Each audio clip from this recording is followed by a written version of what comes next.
Ok. Mesdames et messieurs, bonjour. Ladies and gentlemen, good morning. Good morning and welcome to the French Pavilion. My name is Patrick Offray. I'm a councillor at the Permanent Mission of France in Genève, Switzerland, French delegate at the PDD, the platform about migration, about natural disasters related migrations. I would like to welcome everybody at this French Pavilion for this event entitled Failing Crops and Fragile Peace, Accelerating Action to Address Food Insecurity and Human Mobility in Africa's Climate Hotspots. This event is highly relevant. Unfortunately, during this last month, we have witnessed many extreme weather phenomena, food insecurity, humanitarian crisis, a sanitary crisis, floods, terrible floods in Pakistan, forcing millions of people to leave their homes and lands, many armed conflicts as well in Africa, among others, and in Ukraine. All these disasters and catastrophes, diverse, have provoked a food insecurity which leads us to think together in the framework of a broad exercise around human mobility, climate change, conflicts, and food insecurity.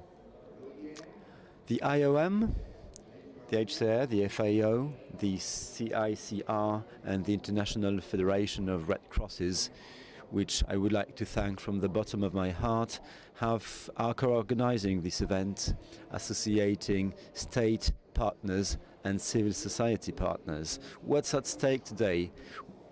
We have to exchange, we have to discuss and build the basis of a reflection in order to seek for synergies and enhance the efficiency of the actions that are to be intended and implemented. This event will be moderated by Manuel Marques Pereira, Chief Head of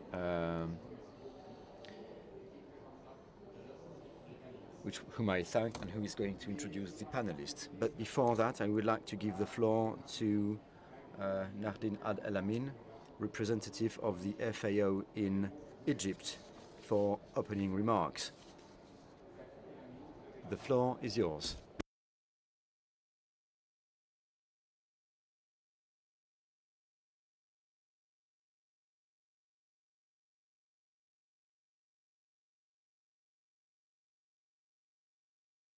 Good morning to you all. On behalf of FAO, I'm pleased to be here today to discuss with you climate-related mobility, food insecurity and conflict, and the urgent need for decisive action from the international community. A complete storm of complex, multiple, interrelated threats and shocks is being felt globally and across the African continent. Every day,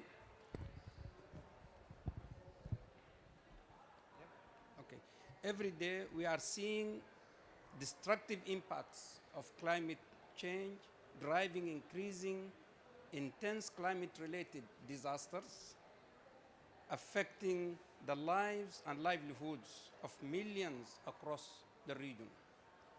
Agriculture, and in particular, smallholder farmers, continue to be severely impacted by the risk from disasters and climate extremes, which are interacting with existing vulnerabilities and other crises and conflicts.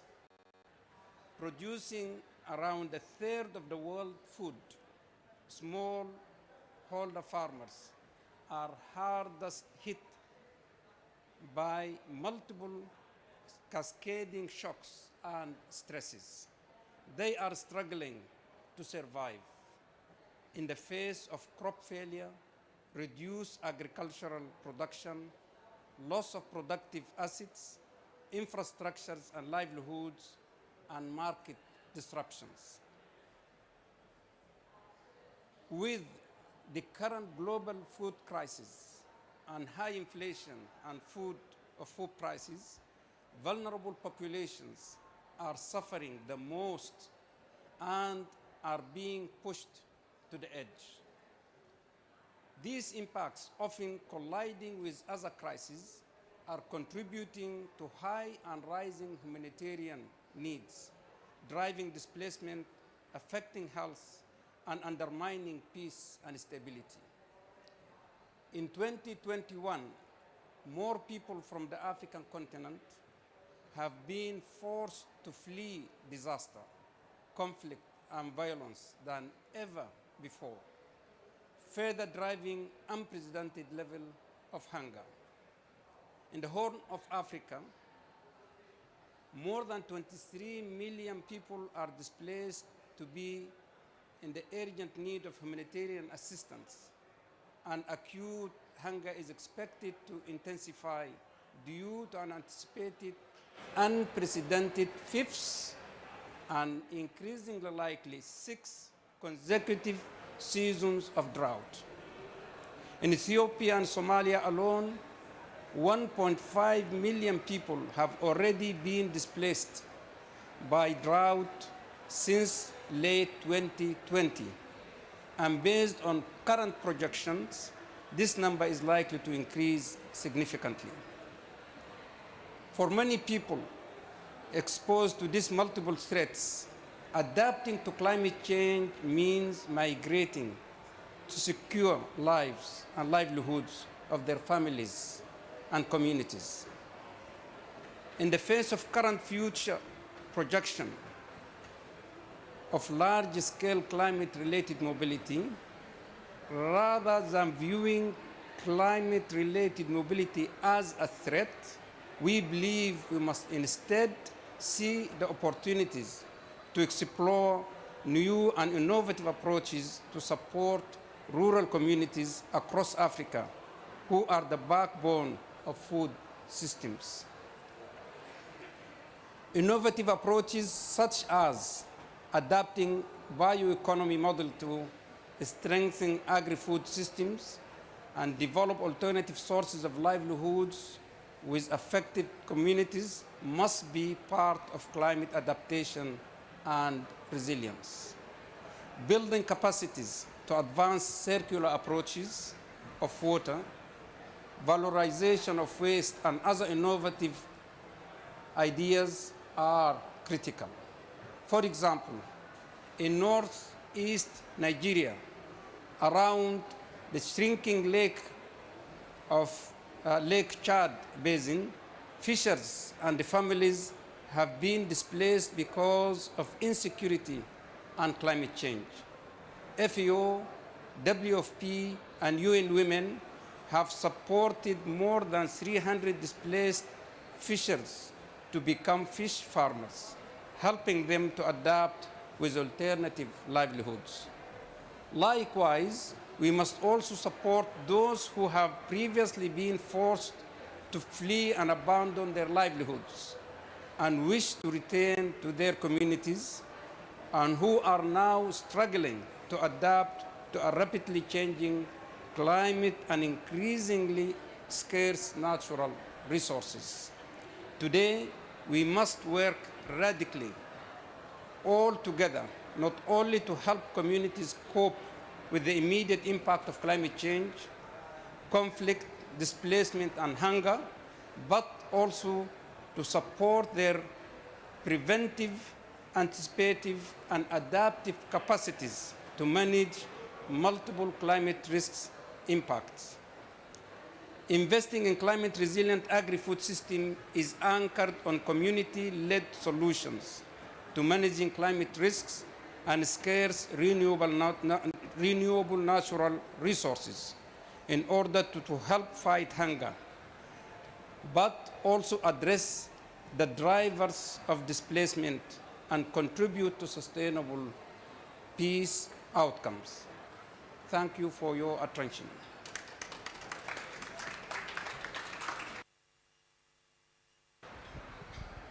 Thank you very much, Nareddin. Now, Manuel, the floor is yours. Good morning.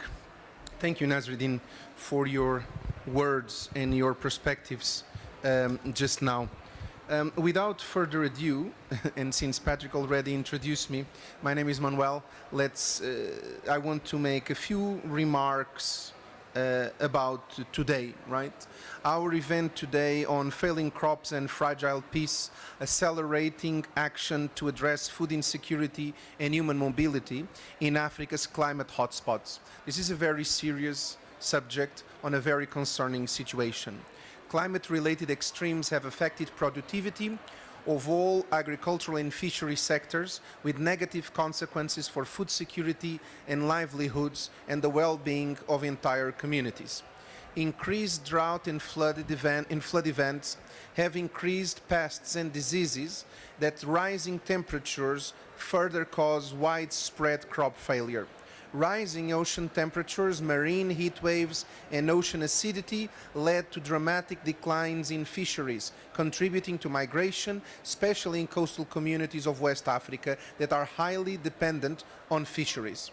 According to the 2022 Global Report on Food Crisis, almost 85% of the acutely food insecure people in 2021 were in this situation because of weather extremes and conflict, or a combination of the two.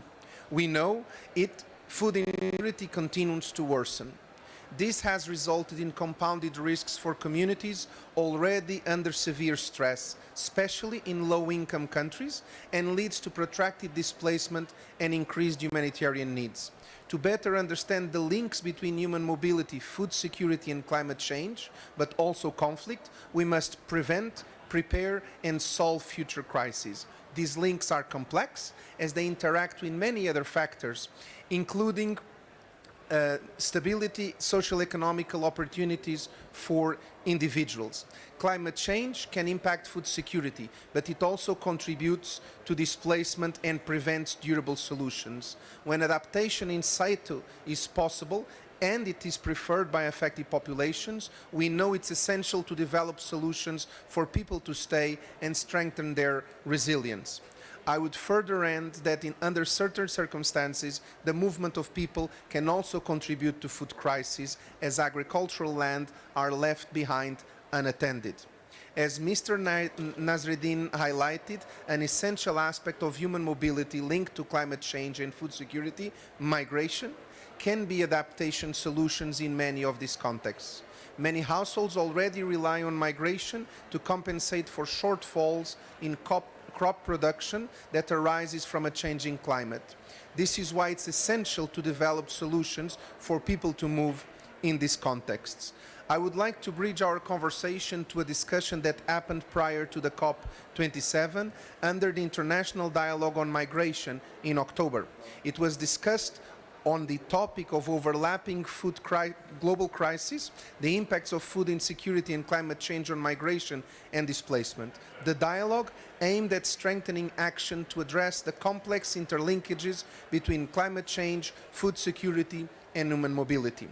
Allow me to convey some of the messages that came out of this dialogue to feed into today's discussion. First, there was also a broader recognition of the disproportionate impact of the risk factors on the particular vulnerable states, communities, and individuals that had been financially stricken, with a recurring theme on the need for solidarity, leading to burden and responsibility sharing. In this context, it was also highlighted that we need to strengthen resilience among communities to reduce vulnerabilities and tackle the topic from a multifactorial, systemic approach that is extremely necessary.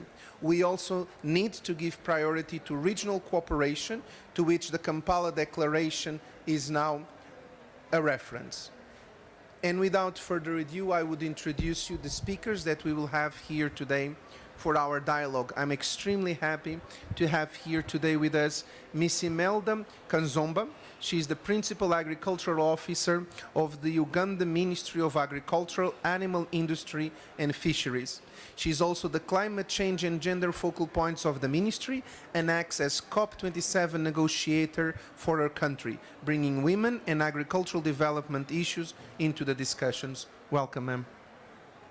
We have Mr. Andrew Harper. He's the Special Advisor on Climate Action to the United Nations High Commissioner for Refugees based off Geneva. He's responsible for providing strategical guidance, oversight and expertise that shapes UNHCR response to climate emergency. Welcome. We have Mr. Nahum Maiga is the Secretary General of the Mali Red Cross Society. In his previous position as Head of Programs and Partnerships, he was instrumental in leading engagement in community-based resilience programming in the Partners for Resilience Alliance in Mali, leading work on climate change and ecosystems management. Welcome. And we also have Ms. Rose Kobusige, that is a Ugandan climate justice activist who works to promote the inclusion of marginalized African voices in climate action and to build resilience in communities on the situation of vulnerability.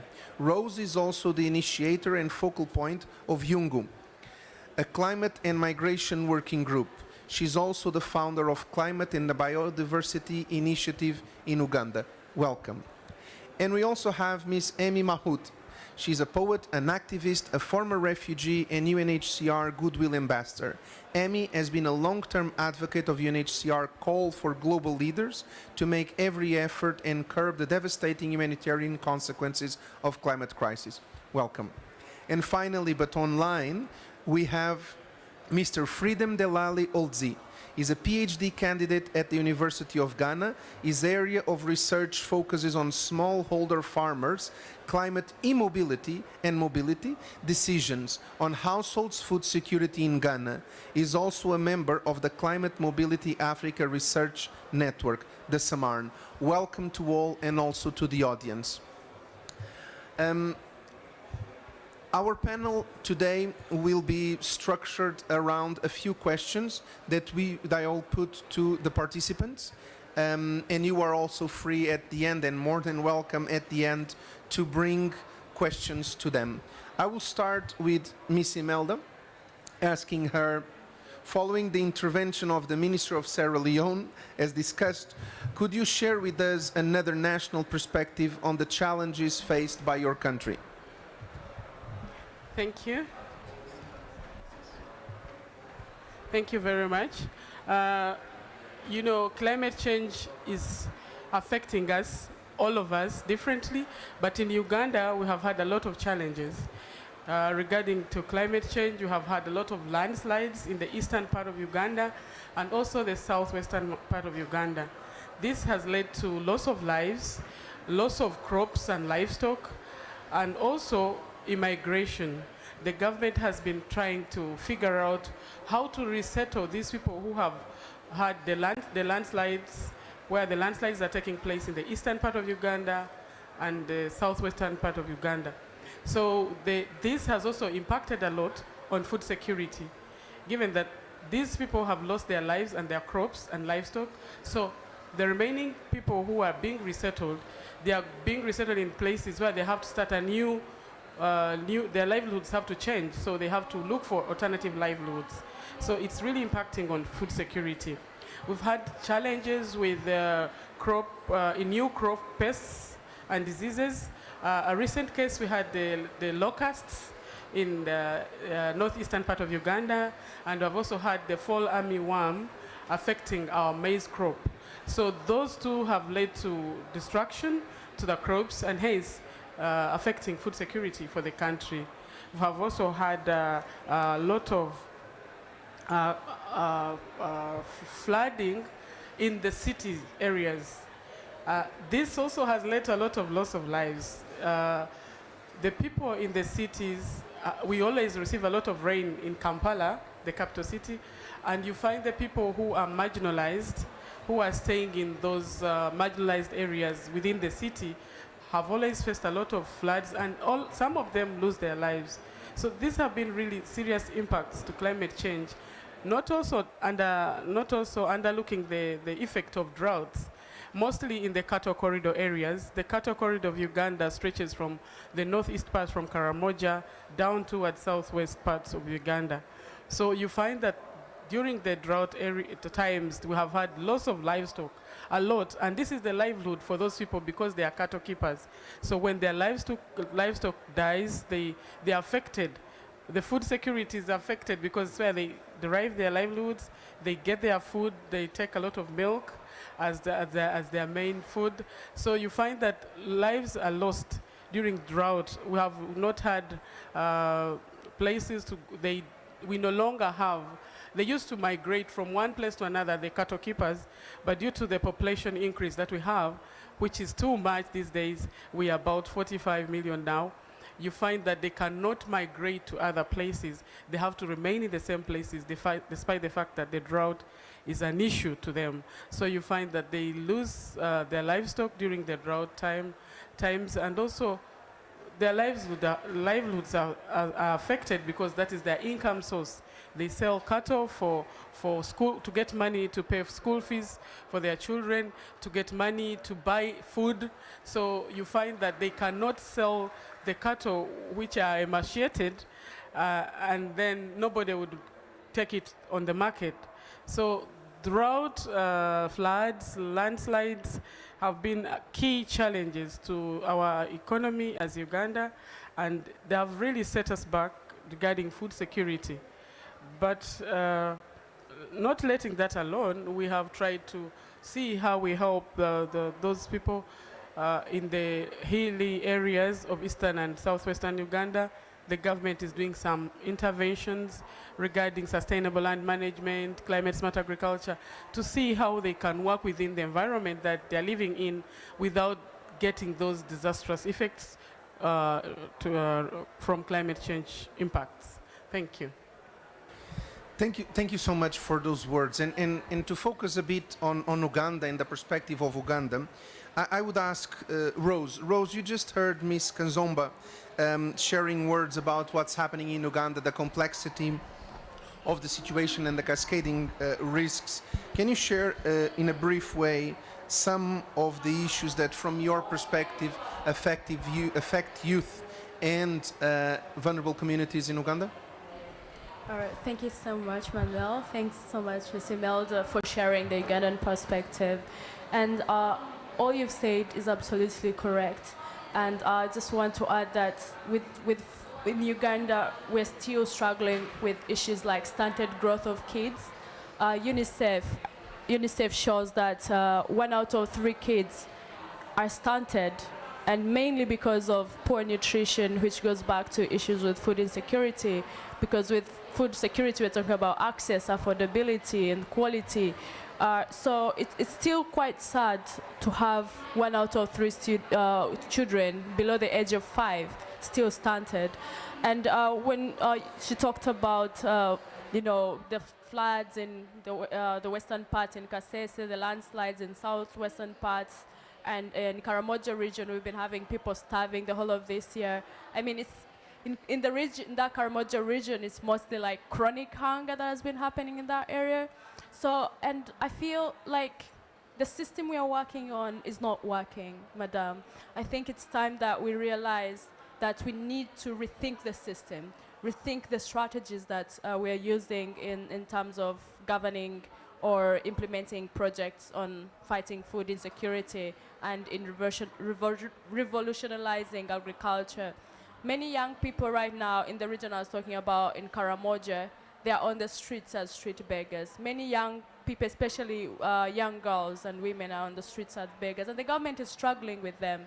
Like, they usually come walking all the way from, there are so many kilometers, like don't quote me, they're like 400, I would say. They come walking until the city, and the government is struggling, like, what can they do to them? Take them back? Like, where do they start from? And their life is all about begging. So, and there are many young people moving out of the country, going to, which is like labor migration, and many of them go go through illegal means without papers, and they end up being harassed wherever they are and suffering wherever they are. So I think thinking about changing the systems in the way we're handling food insecurity in the country, and when in disaster hits. So right now we have some people in Kasese who are in camps, who were displaced by floods. And life is very hard in a refugee camp or in an internally displaced camp. People have lost their loved ones, they have lost their families, they have lost their property, they have lost their identity and what they call home due to the increasing floods. You talked about the fall armyworm. It's quite, I think if I would just go into solutions, I think that would make it better than bringing out all the problems, because there are too many. So I think in rethinking, you've talked about climate smart agriculture. Regenerative agriculture and circular bioeconomy are the way to go. And also investing more in research to develop drought-resistant varieties and, plus safety nets. I would recommend like having food safety nets, because some parts of the Western country, we have more food. In the rainy, harvest season, we have so much food. But in the northeastern part, there is no food. So a policy to redistribute that food is required. Food safety nets in the times of disasters are needed. A fund set aside for emergency food relief is also needed. Thank you. Thank you, Rose. It's very good to see passion on youth and so many ideas that we can reflect and look into to see the viability. I would jump across countries and ask Miss Freedom Delali Udzi to share a bit of his perspective in Ghana. He's with us online, and his research on mobility and immobility has been motivated by the impact of climate change on food security of his family in Kwahuafram Plains in the Northern District. Can you tell us a bit more of your experience and your research? Thank you so much. Good morning from Ghana. Good morning. Good. Like you mentioned, my research idea was born out of conversation I had with my uncle last year, May. As we continued the discussion, but it was not about food security, it was not about mobility, but as we continued the discussion, the issue of delayed rain was raised by my uncle. So I asked him what they were doing at that time to survive. Then he said they were into charcoal production. So I asked him, would he like to move from that community? Then he asked me, move to where? So the issue of delayed rain and charcoal production and not knowing where to move to, I realized there's a problem in my community because I grew up in this community from 1983 to the year 2000. At that time, we were not into charcoal production was not part of our livelihood activities. So what happened, or what is happening now? So this kept me thinking after our discussion. I asked a lot of questions myself. Move to where? Could it be that structural issues are keeping people in place in the face of climate change? Move to where? Does it mean that he has no information, even in the face of climate change, where to move to? Move to where? In the face of charcoal production, or in charcoal production, in the face of climate change? And I asked myself, is it sustainable? How sustainable will charcoal production be to meet food security needs and other livelihood needs of my family? So based on these questions, I said no. I think I really have to explore this area. I actually came into my PhD to work on gender issues, but my uncle's question or answer to my discussion, I realized that no. How many farmers are suffering the way my small family is suffering? And this particular district in Ghana is termed as food zone or food basket in our country. So if my small family is suffering, then how many more people in this district are going through the same challenge? That is why I really now want to focus on smallholder farmers, climate immobility decisions on food security. And I hope to find maybe a tailored solution after my research. Thank you. Thank you, Friedman. I would move now for another perspective. Amy, to hear another youth perspective. As a Goodwill Ambassador of UNHCR, we understand you have relatives and family members affected by climate change also. Could you please tell us more about the challenges and that personal experience? Hello. Thank you so much for having me. And it has been very, very humbling and very eye-opening to hear all of this. And I love what you said, Rose. I think for me, if I were to, how do you say, if I were to try to tackle this issue from the perspective of what my family and my people have experienced in Sudan, South Sudan, Darfur, whatever different regions, and my people as refugees as well all over the world, I do believe that I can start with the experience in Sudan, especially in Darfur. My grandfather, may he rest in peace, was a farmer, and my grandmother, she opened up her doors to feed the people during the famines in the 80s and the 90s again. What you see over time, and I've heard this word desertification since I was 10 years old, you see over time, resources, when they become limited, the laws that protect people are the first to go. The laws that protect people are the first to go.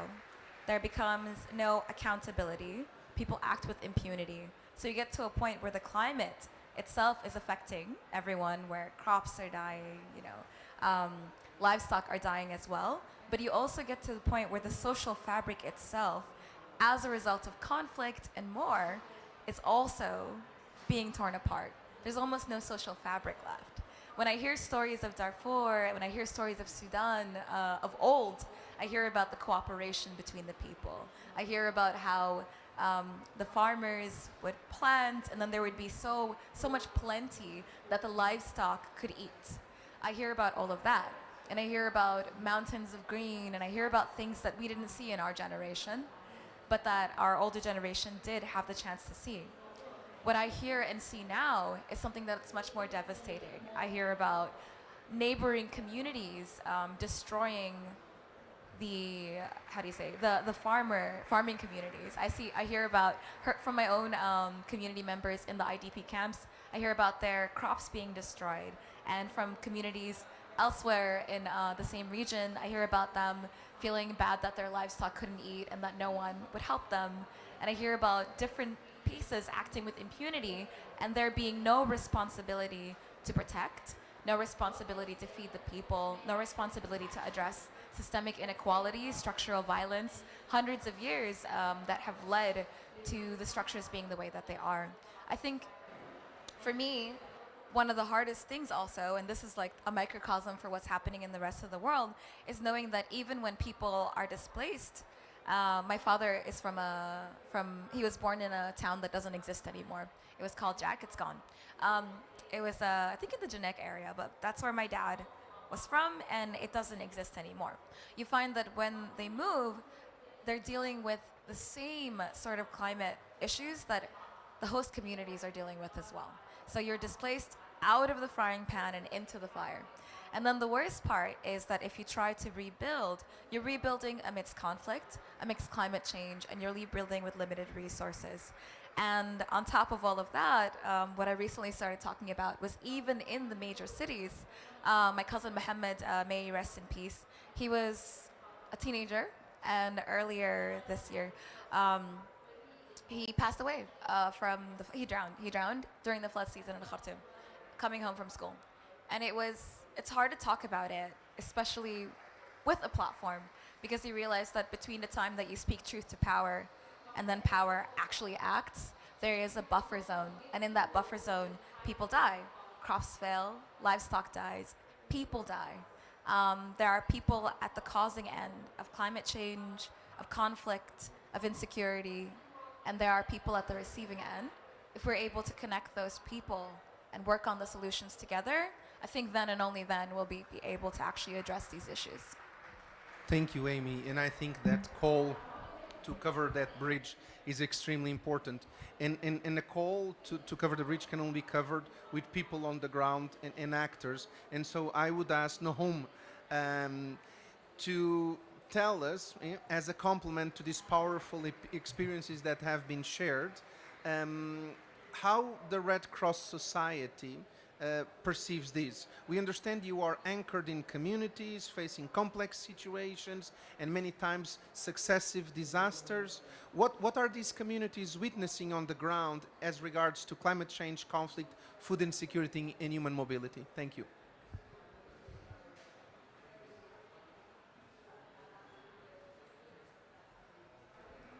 Thank you very much, Manuel. Since we are in the French pavilion, I think I would speak in French. Donc, merci beaucoup. Okay, so yes, thank you. I will use this opportunity, the opportunity of this conference, to explain at least a little bit the awful situation that Mali is living now. It's not very well known. I just want to explain you today that today in Mali there's more than 300,000 people that have migrated internally, without, not to forget the migrants, because Mali is not only a departure country but also a transit country for the immigration to Europe. But the worst thing is internal migration.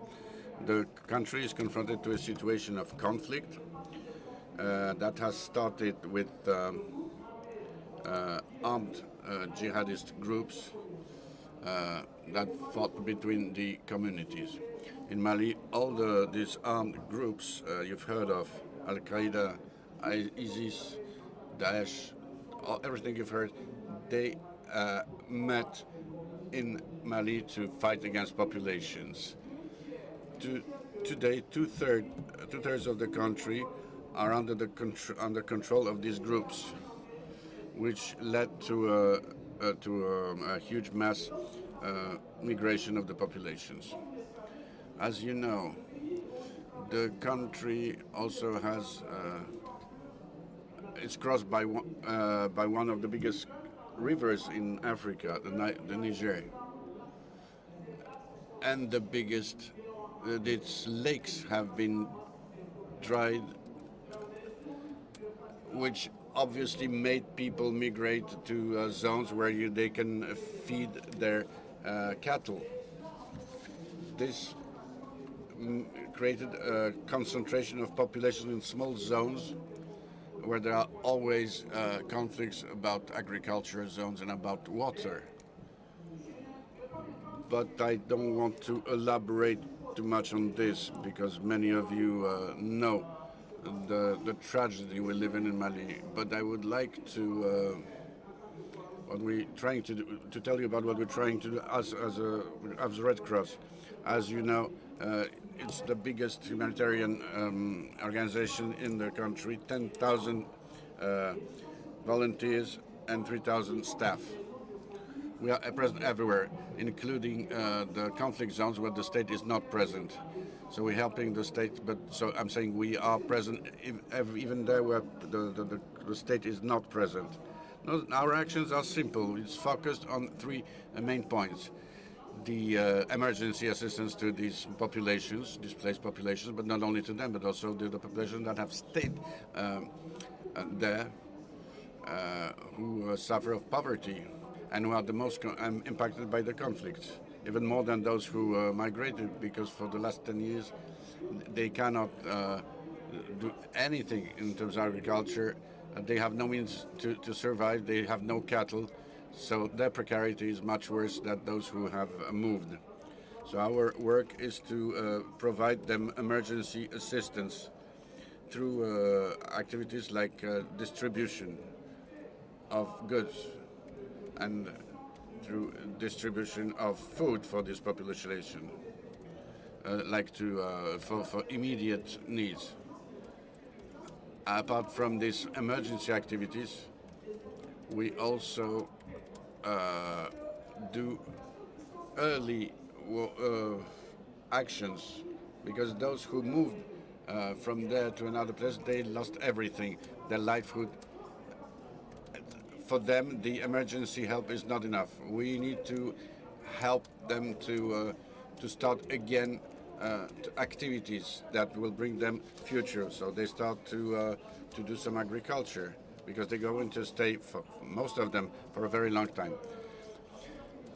Over these activities, we also advocate at the level of the government, but because what is happening is that in most of these zones, the state is not present.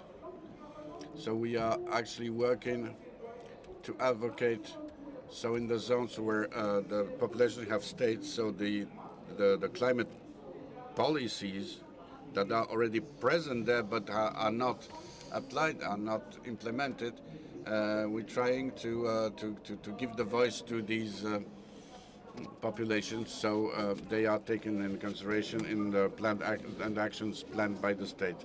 So at this level, small actions that we're conducting presently make the difference. I'll give you an example. In a population of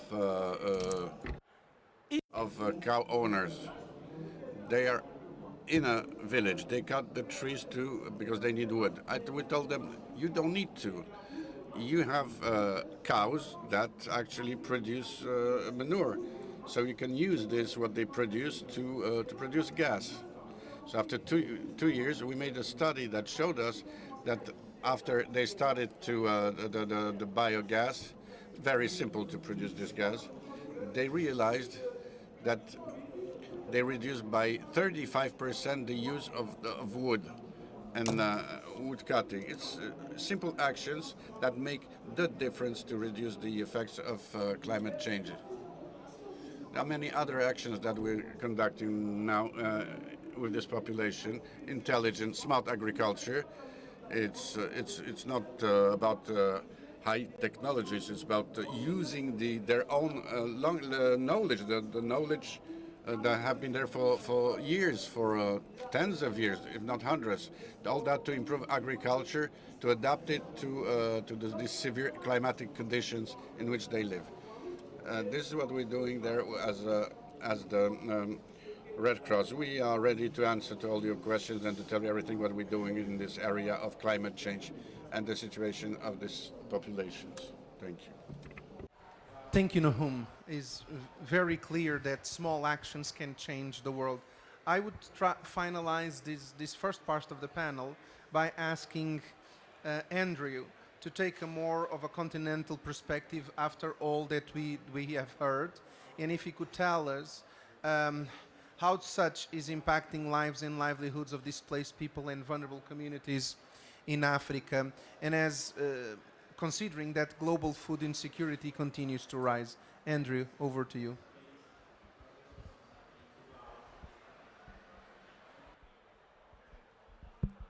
No, thank you very much, Manuel, and thanks to the French people and IOM and all the partners for having us here today.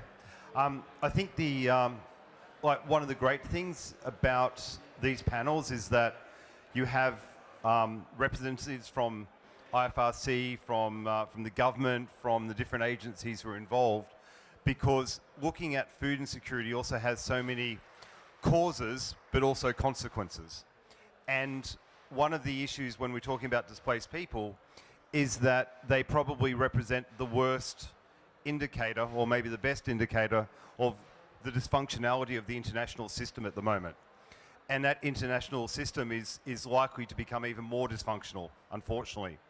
And that's going to have repercussions on probably one of the most important elements of to a family, which is food insecurity. I've just come out of Mozambique, and we were talking to families who have just come out of Cabo Delgado from the fighting.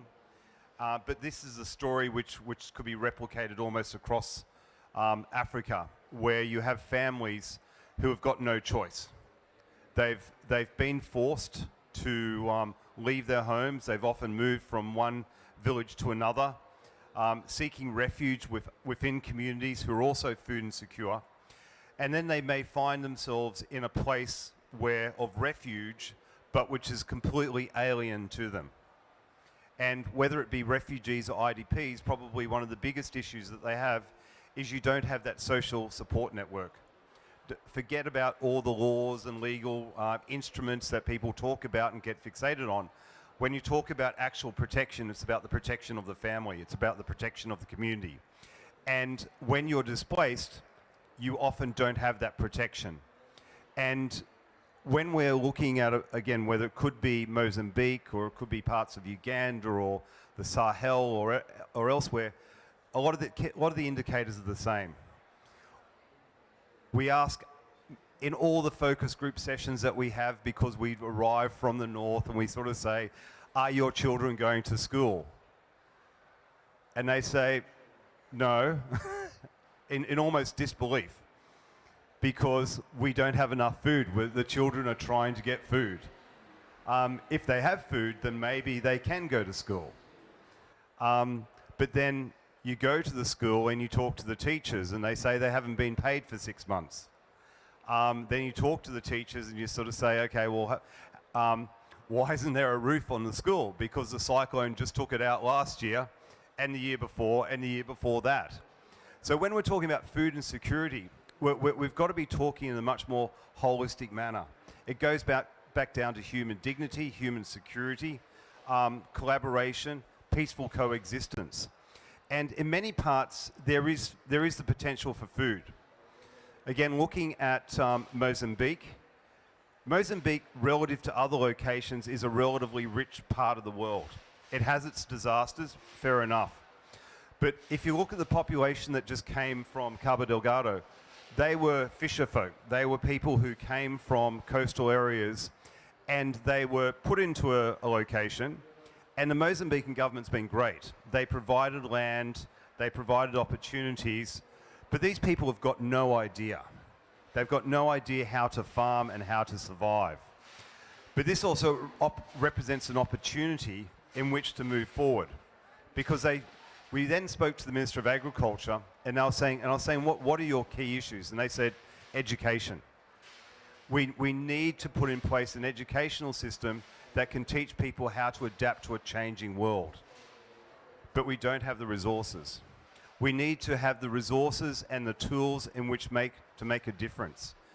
And time again, when we're talking to government officials and the people, they said, all the plans and strategies for Africa are great, but unless you give us ownership for those solutions, then nothing's really going to change. And that ownership, as we spoke about, Manuel, that ownership involves tools and resources, which goes back to the whole issue of the finances, which we need to be looking at. When we also look at the issue of food insecurity, it's easy enough just to sort of say climate change. But it's not just climate change. It's also the environmental degradation. It's also the lack of ability for herders to continue on their transhuman routes. It's also about population growth. It's all about urbanization. It's about governance. It's about resources. If we don't address issues like governance, you're never going to have peace in Mali. You're never going to have peace in Chad. You're never going to have peace in all these areas. And so another issue in terms of food insecurity linked to displacement is that we often, there is discussions that migration is an adaptation. The only thing which I'd sort of err on the side of caution there is it's often the women and children and elderly who are left behind. And this is also quite important to be taken into account, because it's the women who hold the family together. It's also the women who generally collect the food and do the work in the community. So when you Hello?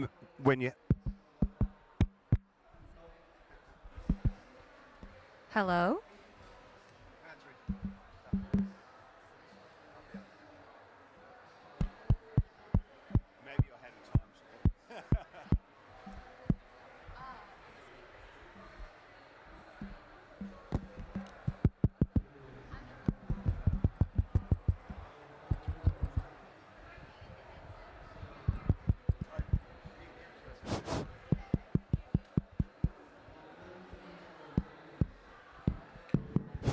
Oh, it's working. I was going to start singing, but probably it's not needed for the benefit of all of you.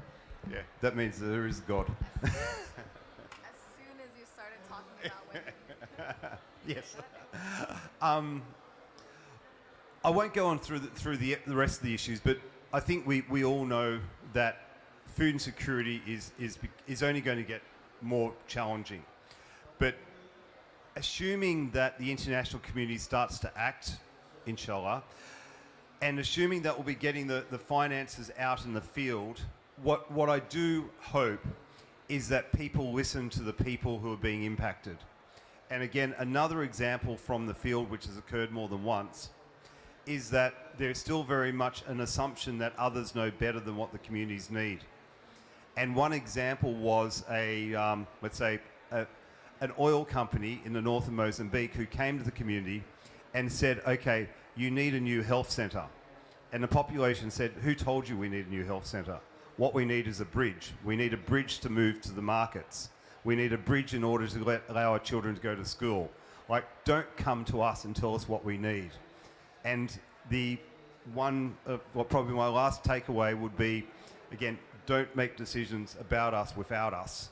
And we can't address the food insecurity without sort of going bottom up and recognising that we also need a cultural change which will involve the people, the education system, the governance system, and just a whole new way of working. Thank you. Thank you, Andrew. And I think that inclusivity, participation, and the joint effort to bring the voices of affected communities is pivotal. But because we can not only talk about challenges, we also need to talk about solutions. And talking about solutions as a way to galvanize a bit the conversation in our audience, I will ask one last round of questions. On a very short, brief answer, I would ask each of you a solution, one or two solutions on given topics.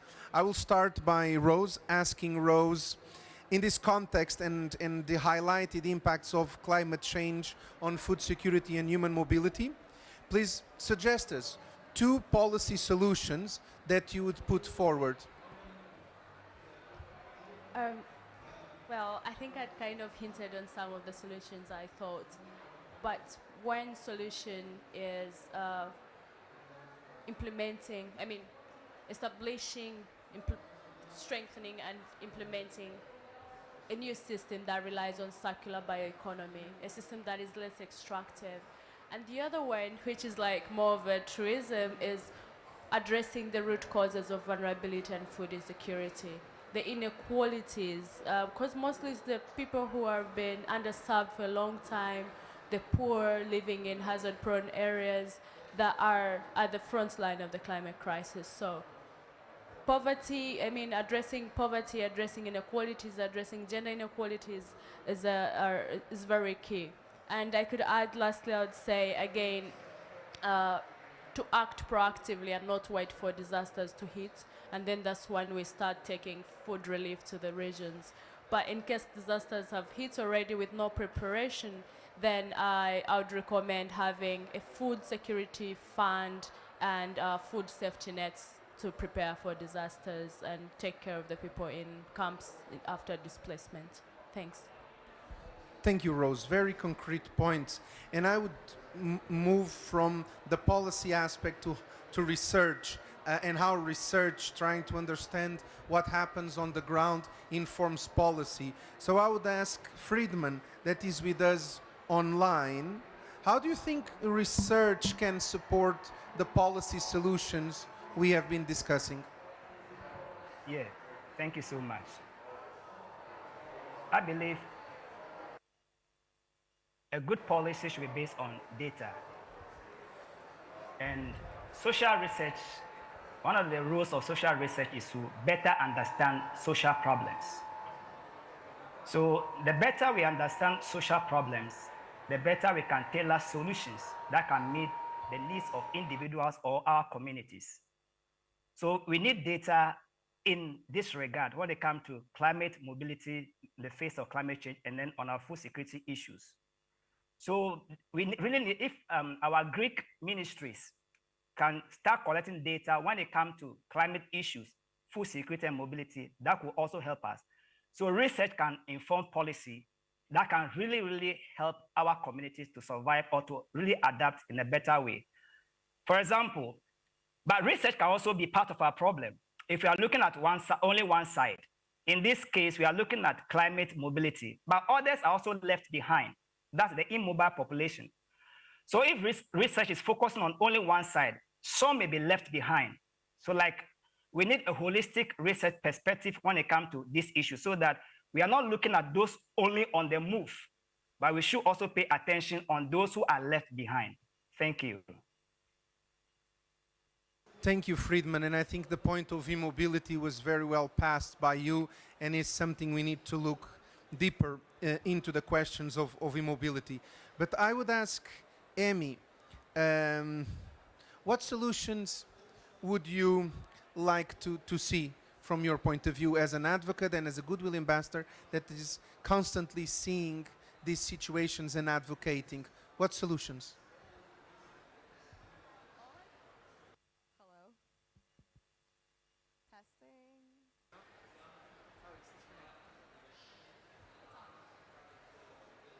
Every time, I think there's...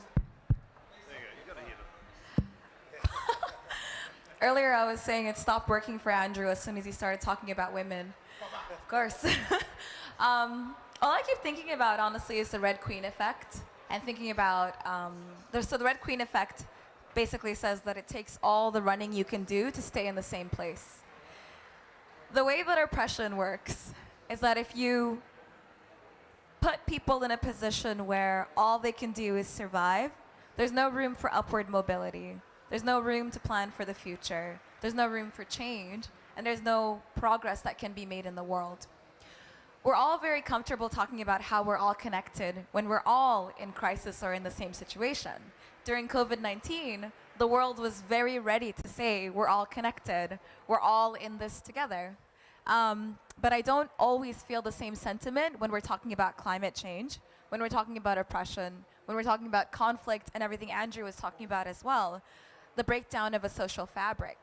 Social protections, I think, are very, very, very important. And I think until we recognize that the harm that's being done to communities, especially vulnerable communities, is in and of itself, and I'll say this as someone from those communities, I think it's a hate crime, and I think that we should recognize it as what it is.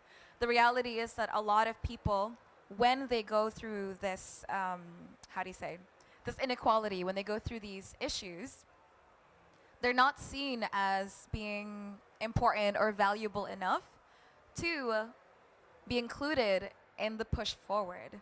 When we're planning for the future of our world, when we're talking about the youth that are represented here, when we're talking about, being innovative or thinking about 2040, 2045 and further on, are we really including the entire world in this picture? More than 1% of the world is displaced right now. Are they included in the picture? I personally think that the question of human rights and the question of climate change is an incomplete picture. So the two things that I would suggest, or three things honestly, one of them is definitely including people who are underrepresented at the outset of planning. And that includes migrants, refugees, displaced people, stateless people, indigenous people, people in vulnerable countries, people in countries that are underfunded. Only 4% of all global climate change funding goes to Africa. Africa is more than 1 trillion people, and only 4% goes there. So for me, that's one of the biggest changes that needs to happen. We need to be at the table at the outset, and not in predefined restrictive terms, but on our own terms.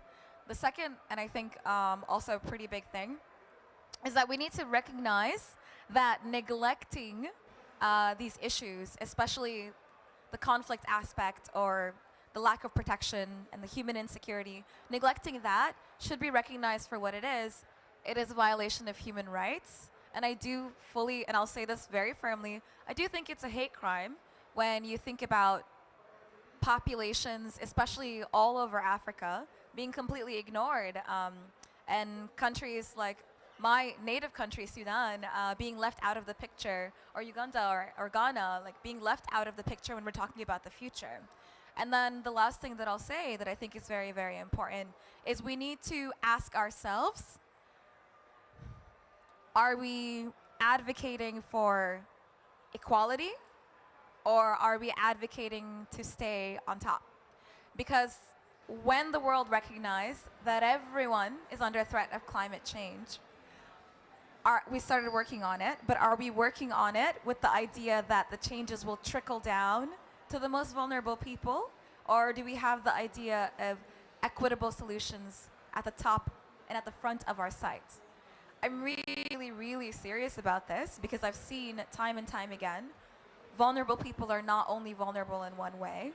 The people who are most affected in times of crisis are always those who were already most vulnerable before, and that their own efforts to keep moving and to keep alive and to keep persisting are not only undermined by everything else that happens around them, but are not amplified by the work that we do.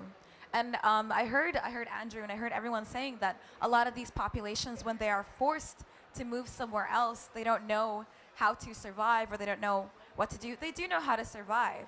They very much do, and that's the only reason that they're there. But why is it that they have to be stuck only surviving? Why can't we thrive? Why can't we work toward upward mobility? Why is it important that I heard this? I heard this when I was doing my peace walk across Sudan. I walked 1,000 kilometers from Darfur to Khartoum. And one of the most heartbreaking conversations with a community in the middle of Sudan, we were talking about the jafaf, or like the droughts, and how a lot of the crops were dying. And I said, well, what do you do? They said, well, it's not fully recognized as famine yet. So that's one thing. All the policies invisibilize us. So they said, what we did is, well, one day you eat and one day your neighbor eats. And when I asked about the schooling, they said, well, I had to take my oldest daughter outside of school so she could work in the crops so we could feed the younger ones. I can only afford to send my kids to school to middle school level. And for me, hearing all of this and recognizing it is the first step. But I think we really, really, really need to ask ourselves, are we here to make sure that our people are on top? And I say this as an American now. Are we here to make sure that America is okay? Or are we here to make sure that certain parts of America is okay? I'm also from Philly, and I see the issues of food insecurity displayed in neighborhoods where we don't even have access to fruits and vegetables because it's too expensive. So you have access to high sugar foods, high fructose corn syrup, you have access to barely anything, and you end up with diabetes and obesity being a side effect. Yeah, so anyway, for me, this is a very, very serious issue, and we need to start recognizing and asking ourselves truly, and that's what I think holding people accountable is about. That's why the youth, we come with solutions. We come here and saying, here's what you need to change, and I really loved hearing you say that, Rose, because it needs to change. I'm tired, we're all very tired of having to justify our lives or justify our futures. I really want people to recognize and understand that we are part of this picture, and that if you're here to serve a purpose that does not include us, then we will leave you behind. Thank you. Thank you, Emmy. I think those are very powerful words. It's very difficult to not think on those. But I would again, on not leaving anyone in, including anyone, go back to Nahum, because the movement and the presence of the movement on the ground enables also that participation and drives that. To ask him his position, or at least how do you build resilience in this complex environment, right? It's a complicated matter. Give us one example that is at the same time a solution, but a concrete example of what can be done, because we know there are solutions, we just need to scale them up.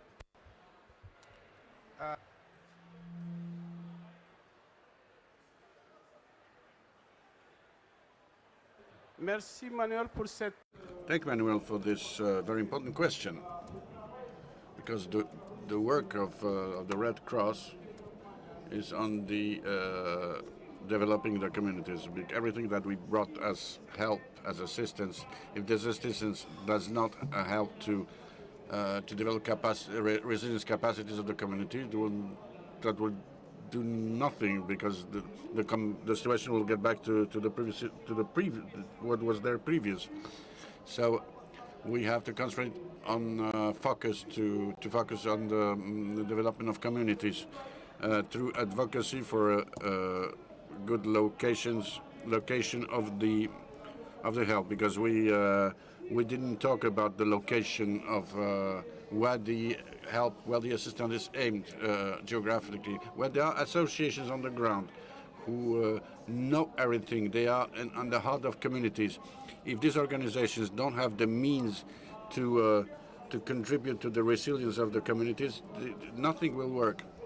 I'm happy to see that together we work with the big organizations, FAO, OEM, but I'm doing an advocacy so these organizations understand that there is nothing, you can't do anything if you don't give means to organizations like Red Cross. There's nothing you can do, regardless of the money. It will be distributed, but it will not get to the populations if it doesn't go through Red Cross, because it's the biggest organization in the country. Another element I wanted to say, and that is very important, in our process of assistance, I told you there were over 300,000 migrants, internal migrants in Mali. But the rest of the population is still there. You don't put aside these people who stayed there because they suffer on extreme precarity. They lost all the means of survival. So we have to assist the migrants, but not only. We will have to assist the populations who stayed. Thirdly, we have to take in consideration the gender and the women in the process of the development of the resilience of communities. Today in Mali, we became aware of the fact that women have no access to grounds. And we as the Red Cross, we worked with local authorities, chiefs of villages and so on, to give to women access to the soil, to the grounds. Of course, no, it's there is cotton there,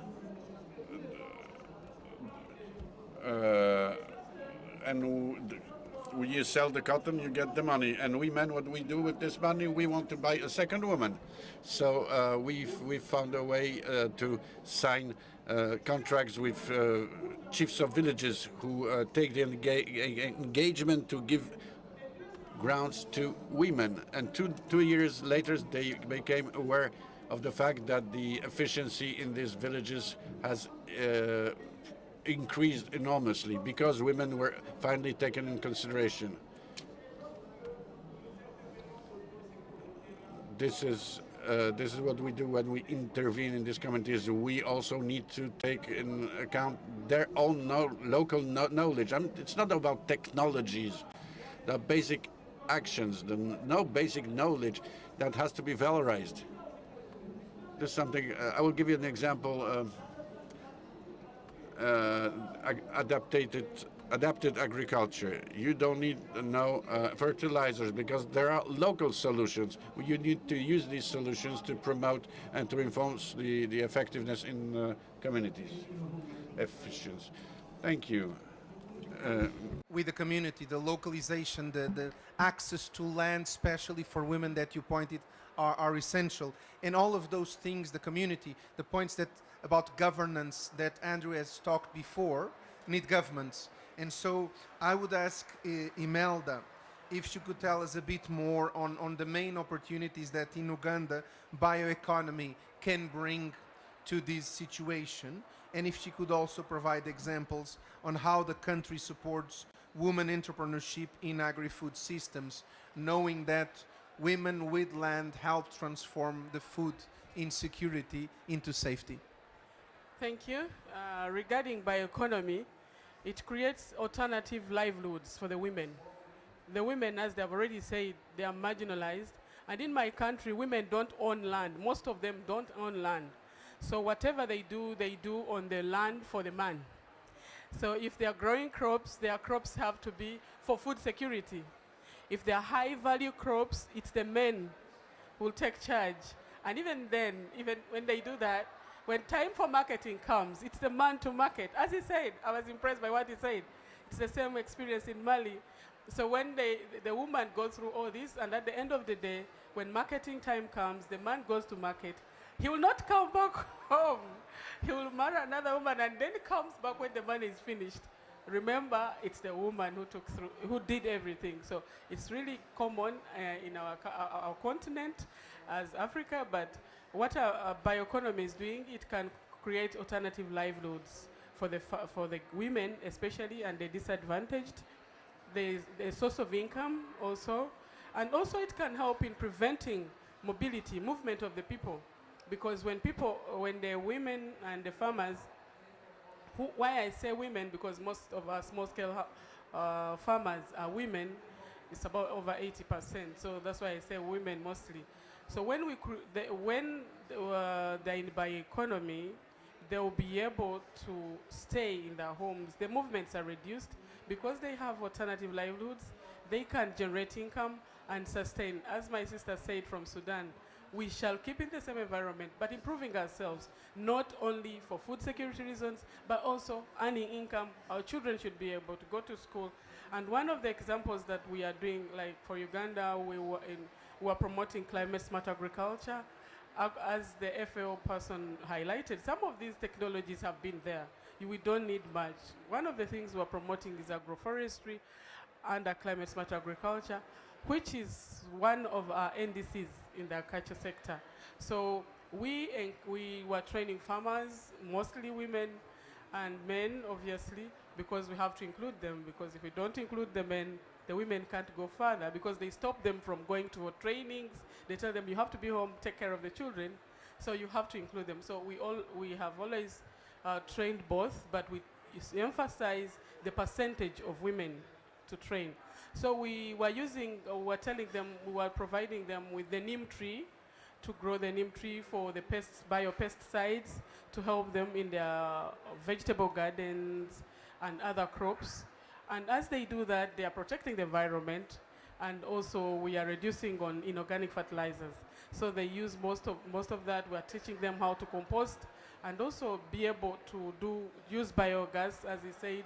Those are some of the bioeconomic initiatives that the women are doing in Uganda, but most of them have gone into it to an extent that they can be able to supply vegetables to their nearby communities, which they have grown within their homesteads, and they can be able to also have income, some money in their pockets, so that when the child falls sick, they can be able to take the children to hospital before the men. Maybe sometimes the men are already not there. They have gone and they have to take charge. So you find that in our country, as I'm from the ministry, there is a model we are promoting by the government. It's the parish development model, and we are putting women at the forefront. They should be forming groups, farmer groups, and then which will be able to graduate into cooperatives. But the farmer groups are accessing income from government, and we are telling them to identify the enterprises that they can do so that they can benefit from the government initiative and also be able to generate income. And the good thing is that our in my country, our government, our president knows that we can perform as women, and we have a woman vice president, the Speaker of Parliament is a woman, and many more others. So he really sees that we are key in developing the economy, but also we should be given opportunity. They don't stop there. Yes, we always advocate for the gender inclusiveness, but sometimes you find that it doesn't trickle well down. So the key people, the key issues are with the farmers, who are mostly women. So with this, we are trying to see how we can uplift the women farmers to make sure that they can generate income. Thank you. Thank you, Imelda, and a very important perspective on how governments contribute to inequalities and to advance and collectively join the challenges. But as we draw closer, and I really don't want for us to go too much over time, so Patrick will probably not be very happy with me, I have a final question for Andrew, noting that with the government's engagement, with a very inclusive approach, with the investment made on grassroots, we need partnerships, right? To make all of these pieces work. So from your perspective, what kind of partnerships are needed to protect and assist displaced persons suffering from food insecurity and climate change? Okay, thanks, Mel. I'll just break it down into, again, just keeping it very logical. The family level, community, making sure who are the key stakeholders, because when you talk about resources, when you talk about access to water, farmer, herders, if you don't get the communities right, then nothing else works. Then at the district level, you need to have national adaptation plans. You need to have district adaptation plans, which also reinforces the equity rather than exacerbates the inequality. Because even in Africa, you have inequalities. And so those inequalities are becoming increasingly stark as you have people, the haves and the have-nots. Then at the national and international level, it's really, the partnerships are becoming very clear. It's the people who are acting and the people who are talking. And so I would even say within the UN, we basically have to reevaluate who our traditional partners are. Just because we're within the UN doesn't mean that we have to just be within the UN. Maybe it's with the private sector. Maybe it's with youth groups. Maybe it's with parliamentarians. But we have to, the way of working for the last 70 years is probably not appropriate for the next 70 years. So my approach, I think everyone's approach has to be, who is actually genuinely interested in helping the people on the ground take ownership of their lives, giving them the tools, giving them the resources. Because I think up to date, the system's just not working. So we have to find new ways, new partnerships, and be serious about being accountable for those partnerships. Thank you, Andrew. And I think a new way of working is de facto a very important message. And as we end, and to shift a bit the things from the normal approach to things, instead of looking at remarks, I would open, because it's important, if there's any audience question, we will take one question now, and then we would ask our colleague Nisreen Al-Saim to give a perspective from someone that is a youth, sat on the audience, listened to all of these. I would like to ask her to come here, take my place, and conclude this panel on how she has seen all of these. But I will take one question to the audience if anyone has a question. You also have one? I'll take two if we are fast, please. Okay, good. I'm the French member of the ISO organization, which is the International Organization for Standards, voluntary standards, away from regulations. And I think that with very concrete steps, we can do marvelous things.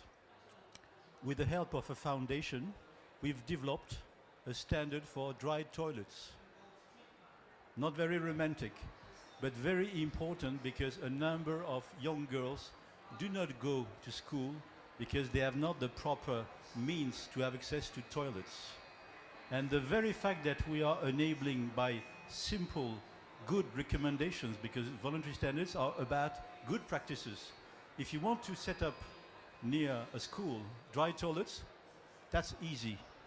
And I think that at the end of the day, the end result is that the girls are going to school as well as the boys. And at the end of it, I think that we are certainly prepared for a better future. So you see, small, very concrete standard, and we've got also a voluntary standards about equality between women and men. We've got standards about chargers which are used. We are talking about resilience, robustness. If you have a charger now, thanks to the voluntary standards, your charger is able to work with your smartphone, with your computer, and so forth and so on. Once more, little effect, big impact. Thank you. Thank you. I think that standards are very, very important. I will take, and thank you for the comment, I will take the question from the back, and then I'll ask Nisreen to come here and conclude. Hi everyone, Solal Billon for 84th World. Sorry. You talked a lot about food insecurity, about people living behind who cannot migrate, about education, and for me all of these topics can join in poverty. The question of poverty is very central in our world today, And I wanted to know how we can do to make sure that poverty is into the discussion of the negotiations today. Thank you. Who wants to? Okay, Amy. Thank you so much for your question. It hits the nail on the head because that's why we're all so passionate about representation and things like that. If you were to break down the numbers further from who's affected by climate change, further into which classes, which peoples, which races, and things like that, this is why I'm insisting that ignoring the effects of climate change, because it's very targeted populations. No one would choose to live in a flood zone or in a place that's completely climate insecure if they had the choice. Why don't they have the choice? Because of poverty, because of classism, because of racism, because of inequality. That all comes down to structural violence. For us to truly address these issues, poverty not only has to be part of the conversation, but we have to center the question of how it is our society is structured. Andrew is totally right when he says what's been happening before is not working. We need to, and this is going to sound a little bit intense, but we don't even have to dismantle the system to rebuild it. It's already being dismantled by all of the issues that we have. We do need to dismantle it further and really, really rebuild that social fabric. If I'm only to talk about my communities and what I've seen in refugee camps and all of the other places that I advocate for, the issues that are central or endemic are often carried over. Refugee girls, even when they're displaced, are less likely to be in school. And if we were talking about standards, there needs to be a new standard for what is considered socially acceptable. Can we have protected classes of people? Can we invest strategically not only to protect the richer countries like my other country, but also to protect the people who need it the most?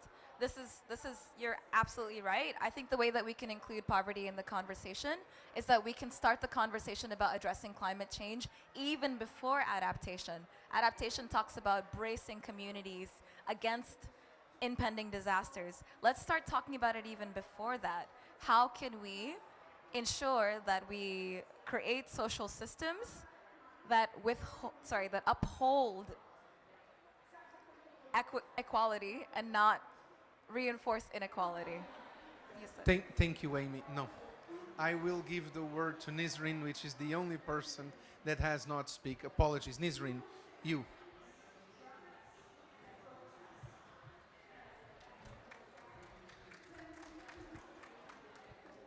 I'm not that tall.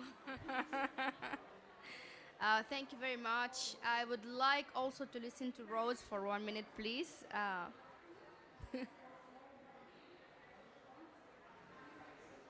Thanks, Nisrin, for the opportunity. I think I just wanted to bring back the solutions in solving poverty. I think now it's our role as the youth, especially for us working at the grassroots level. For example, I'm now working on a project that is aiming at raising climate change awareness in Kasese, in the hazard-prone areas, and in the IDP camps.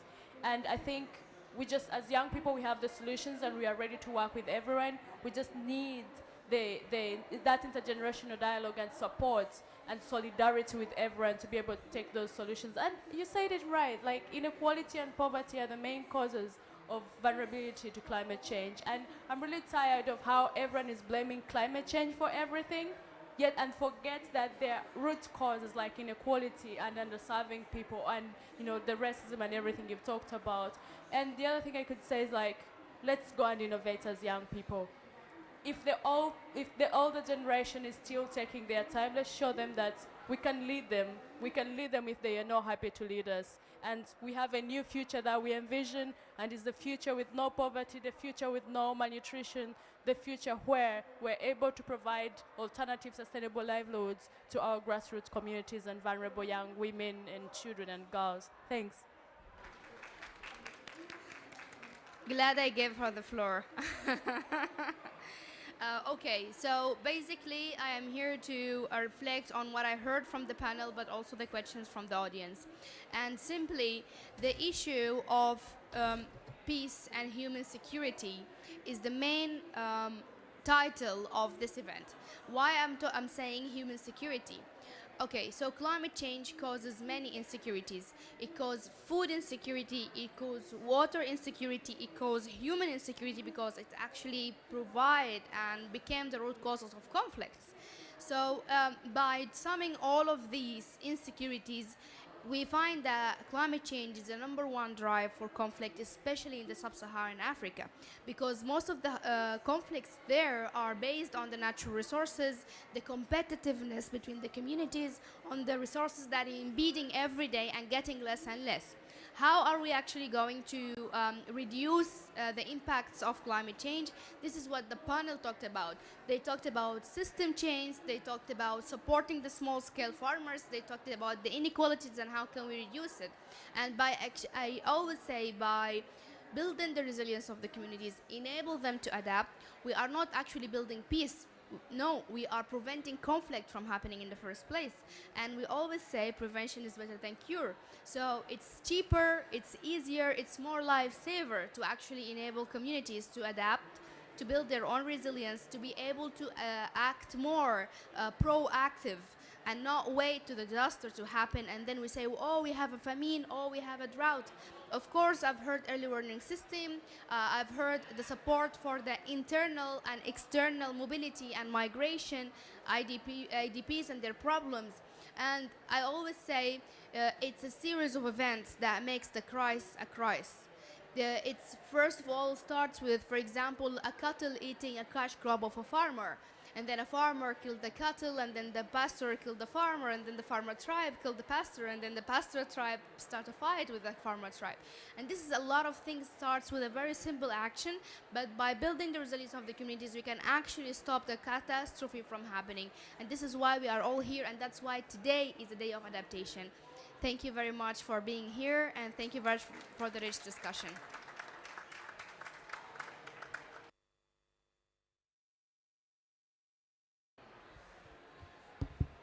Oui, merci beaucoup, Nisrine.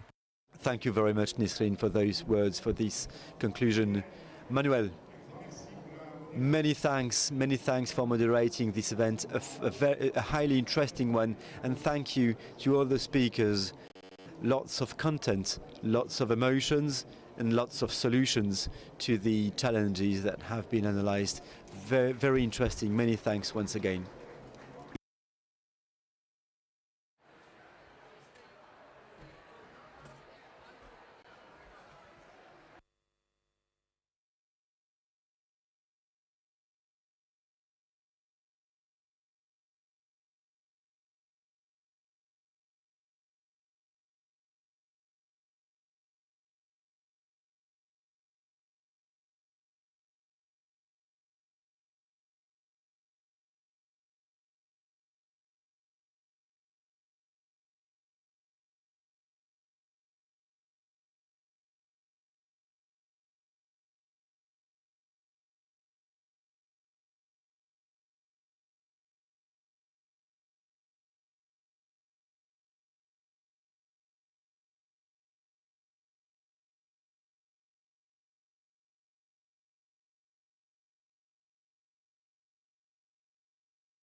Vous m'entendez quand je parle?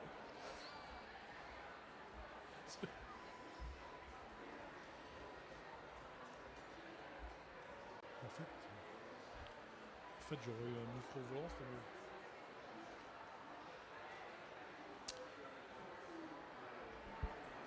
mieux. Ok, bien.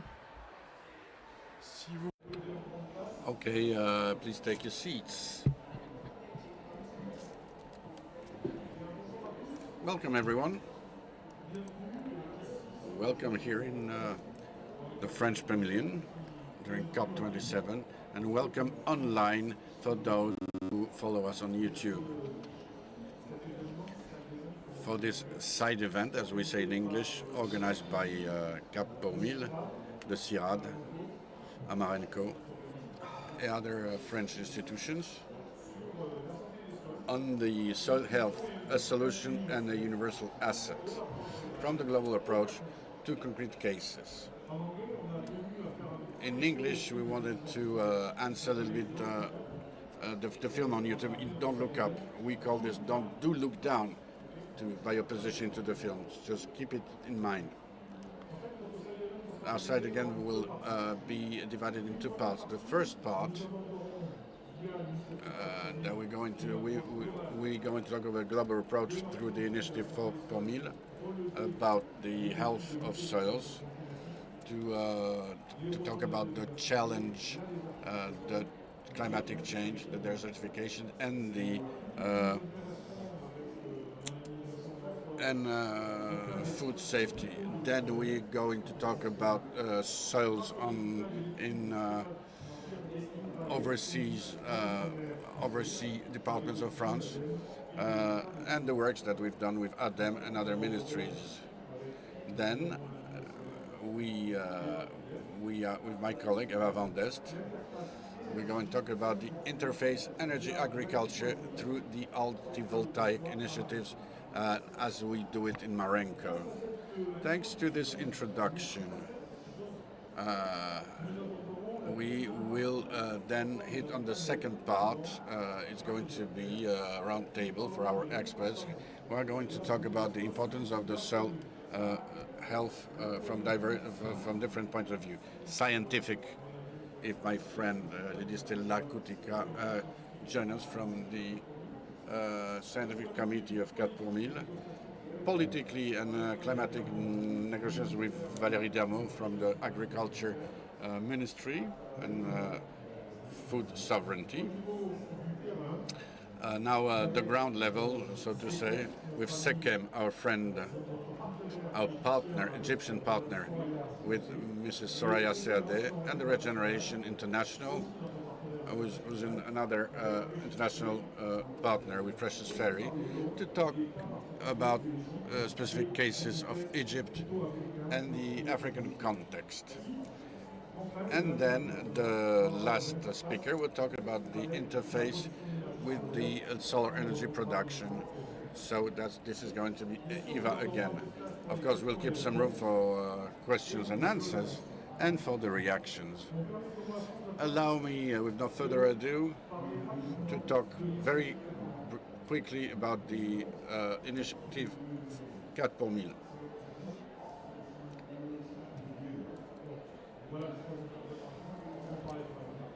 Here are the three speakers that will speak during the first part. Let's talk about the initiatives now. The 4 pour 1000 initiative is saying that if we want to act globally on the soils, on the climatic change, and on the erosion of the biodiversity, we'll have to work on three levels. The first level is to protect whatever can still be protected. I'm talking about hotspots of biodiversity, soil rich in carbon hotspots. The second action would be to restore the ecosystems which are not very interested anymore, who have been anthropized already. But through natural regeneration, we would guarantee preservation of the biodiversity, and they will preserve lots of carbon. The third type of action will consist in improving the health of soils everywhere else on the planet, wherever agriculture used, especially by sequestering the carbon. The coal. We'll never insist enough, but this is a subject that we want to say, repeat and repeat again during this COP27. The health of cells is at the base of the solution for all challenges that we have. Climatic change, erosion of biodiversity, desertification, and also fight against the lack of safety.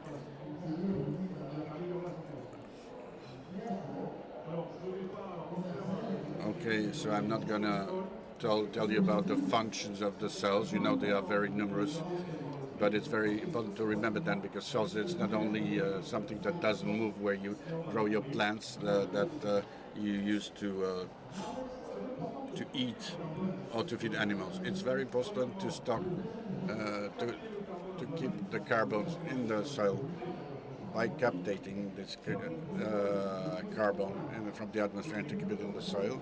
But also the soil has to retain water, especially for difficult periods. In other words, to help the farmers to fight against the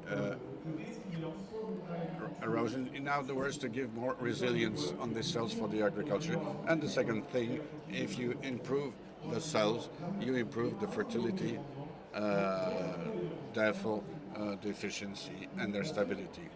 We know that today there's lots of practices that help you to reach these objectives. We've mentioned a lot.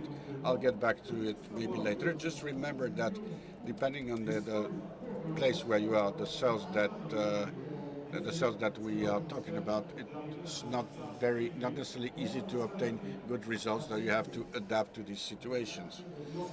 When you work on soil to develop agriculture, that's said by Professor Lal, we fall in the red zone here, and you can make it disappear, I mean the soil completely. What we would propose is to apply practices that will allow you to go higher in these zones that you see here, maybe in a few years to get over the saturation. If we believe in what the civil society wants, and it wants less chemical products in soils and good carbon sequestration, and we also want them to improve the biodiversity. We see that the convention with the normal agriculture, we are very far from the object.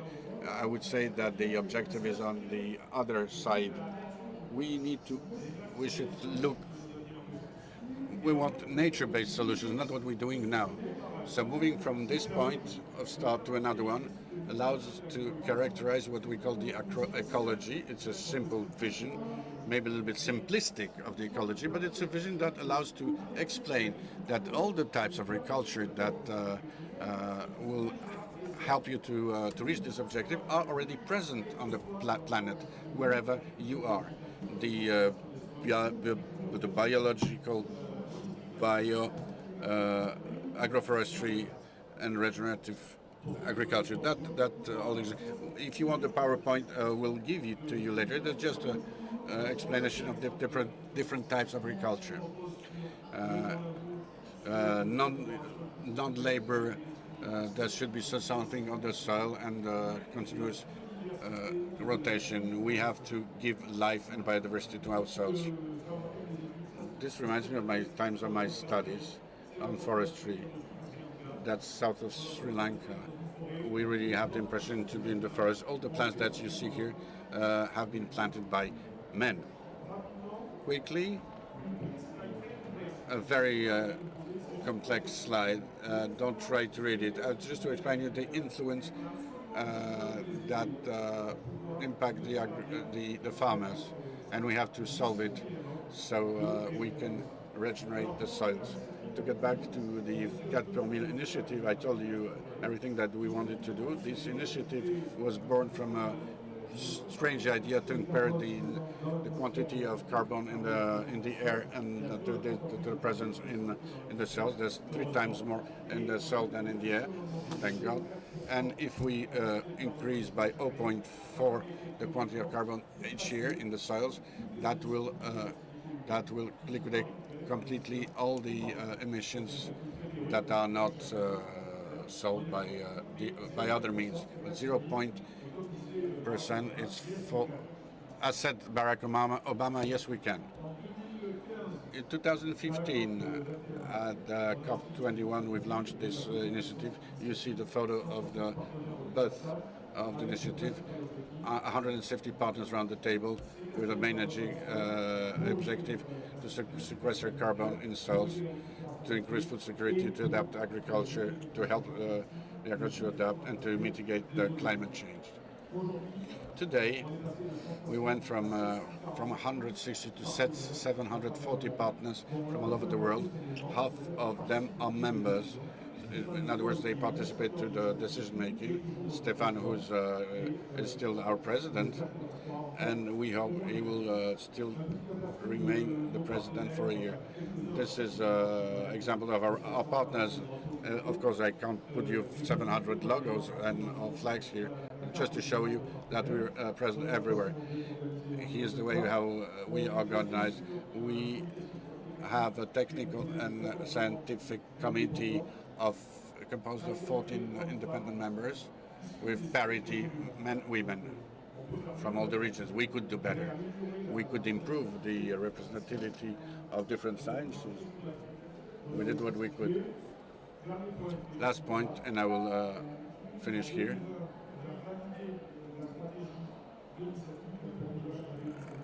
The initiative 230 to 2050, you'll find this principle. The health of self is in the center of our actions. The agroecology is the tool to get there. We don't want too much details. We are today at the stage of implementation plan. We have planned 148 action that ask you to help to be developed on the ground. If you want to help us, you can buy the book that was published on the initiative called The Farmers Love the Earth in Their Hands, Have the Earth in Their Hands. La Butineuse house. And now I will pass the floor to Vincent for the next part and information about what's happening overseas. Merci Paul. Thank you, Paul. Hello, everyone. Okay, so Paul went through in a very comprehensive manner the 4 per 1,000 initiative. Now, when it comes to the French overseas, we sometimes forget about them and about it, but we have many overseas territories, and I'm precisely going to talk about those territories. In these territories, we have the 5.0 trajectory within which we fall. We've signed a convent with the Ministry of Overseas, with various organisms that have led this trajectory, the overseas trajectory 5.0. It falls within a trajectory in the framework of the French environmental transition. We have a specific trajectory for these territories with net zero and zero vulnerability at the end of the trajectory. Small letters, sorry about it, but the 4 per 1,000 has been translated in France with a study about the way we can store carbon in the soils in France, in metropolitan France, but the overseas territories were not included, so we added this study in order to fill this gap. The idea being to determine what practices could help us storing carbon,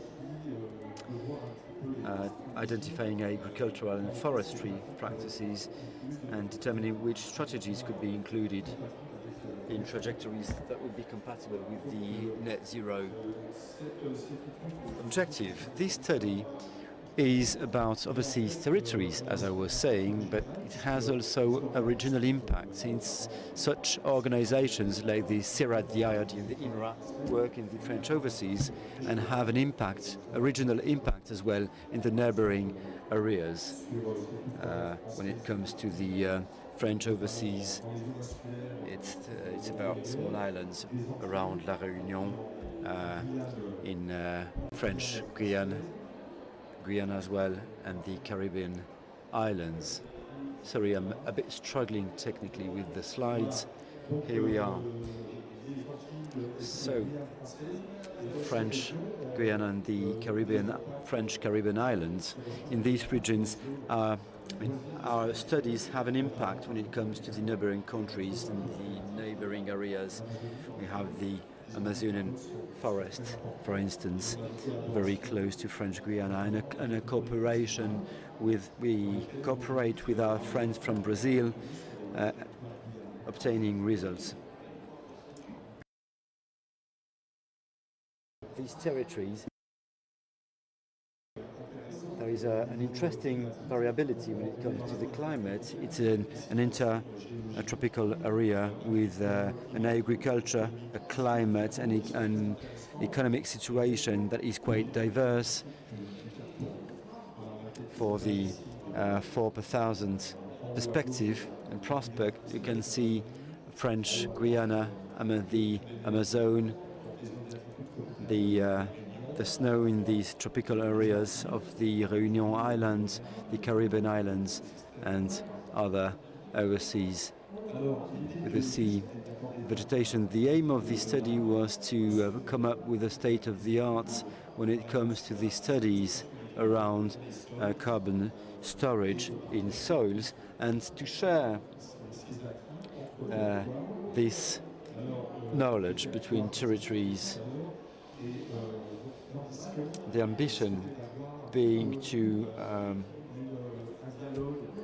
set a dialogue, to have a state-of-the-art, state of the scientific literature, and to contribute to climate change mitigation and adaptation through carbon storage. We also talk a lot about adaptation of the agriculture and forest systems, since in Guyana, beyond the carbon, the soils, we took into consideration the carbon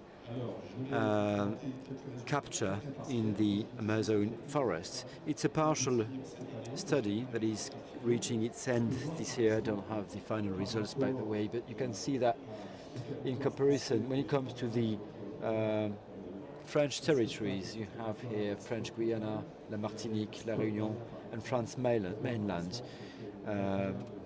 In comparison, French Guyana does store a quarter of the overall result. A quarter of what we have in mainland France. So thanks to this study, we've seen the whole literature. We see levels of storage, capture and storage, that are quite interesting in comparison with France mainland. We see that in French Guyana, for instance, our capacity in terms of storage are quite promising, because we are talking about from 72 to 107 carbon tons per 100 square meters. That's about using natural resources like solar energy, rain.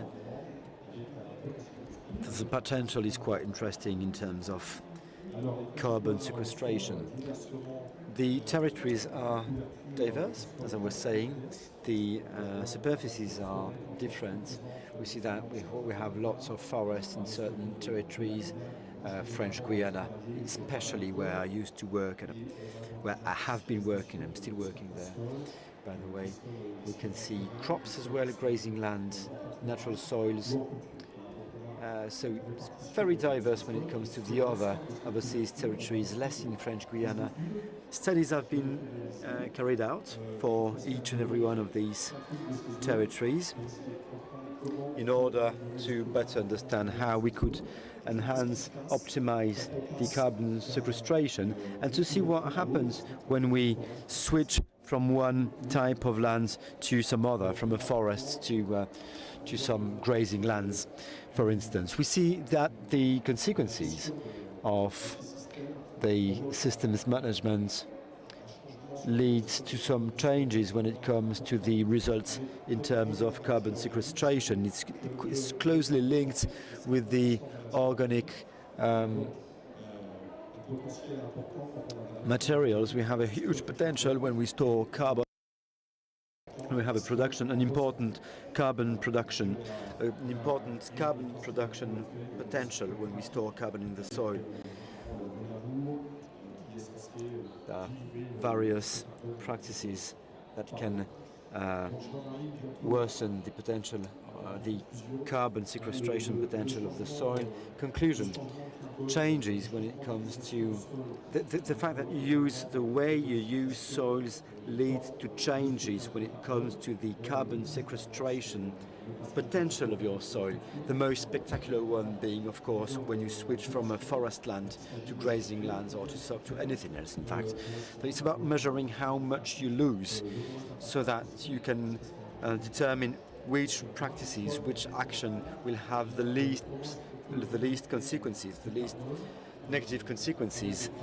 And then it's about determining how you can reinject carbon sequestration potential afterwards.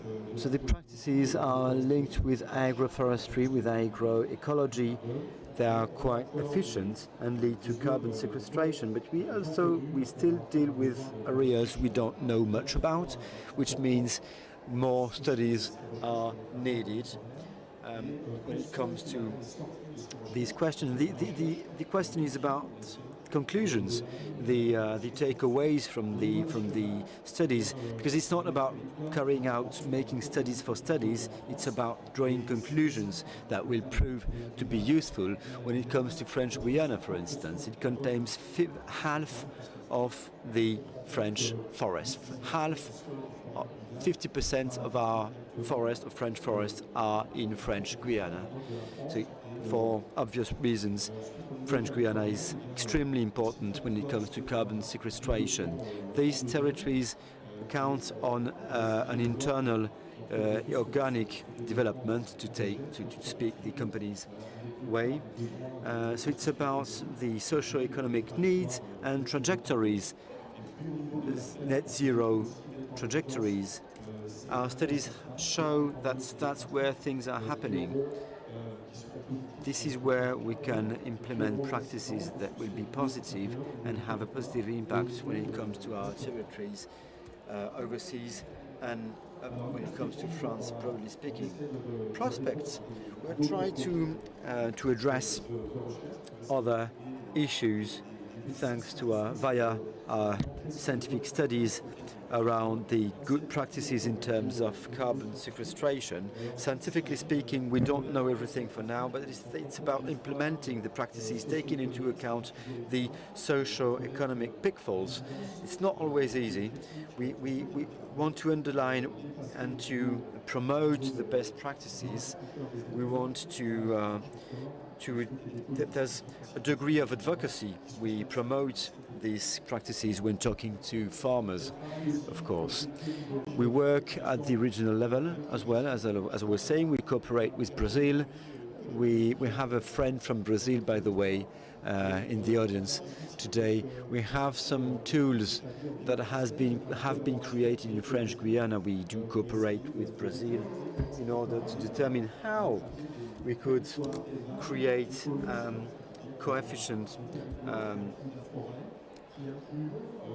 how we could build bridges between the most vulnerable forest lands where we could recreate some biodiversity, fight against erosion, and in the most favorable zones where we could install some grazing lands, the idea being to raise some scientific results so that we don't, because the picture we have, we imagine, when we think about the Amazon, we think about we often think about cutting trees in order for agriculture, but agriculture sometimes respects forests and nature. That's the word. That's the case here. I think I'm over. A couple of email addresses, should you want to get more information. Thank you.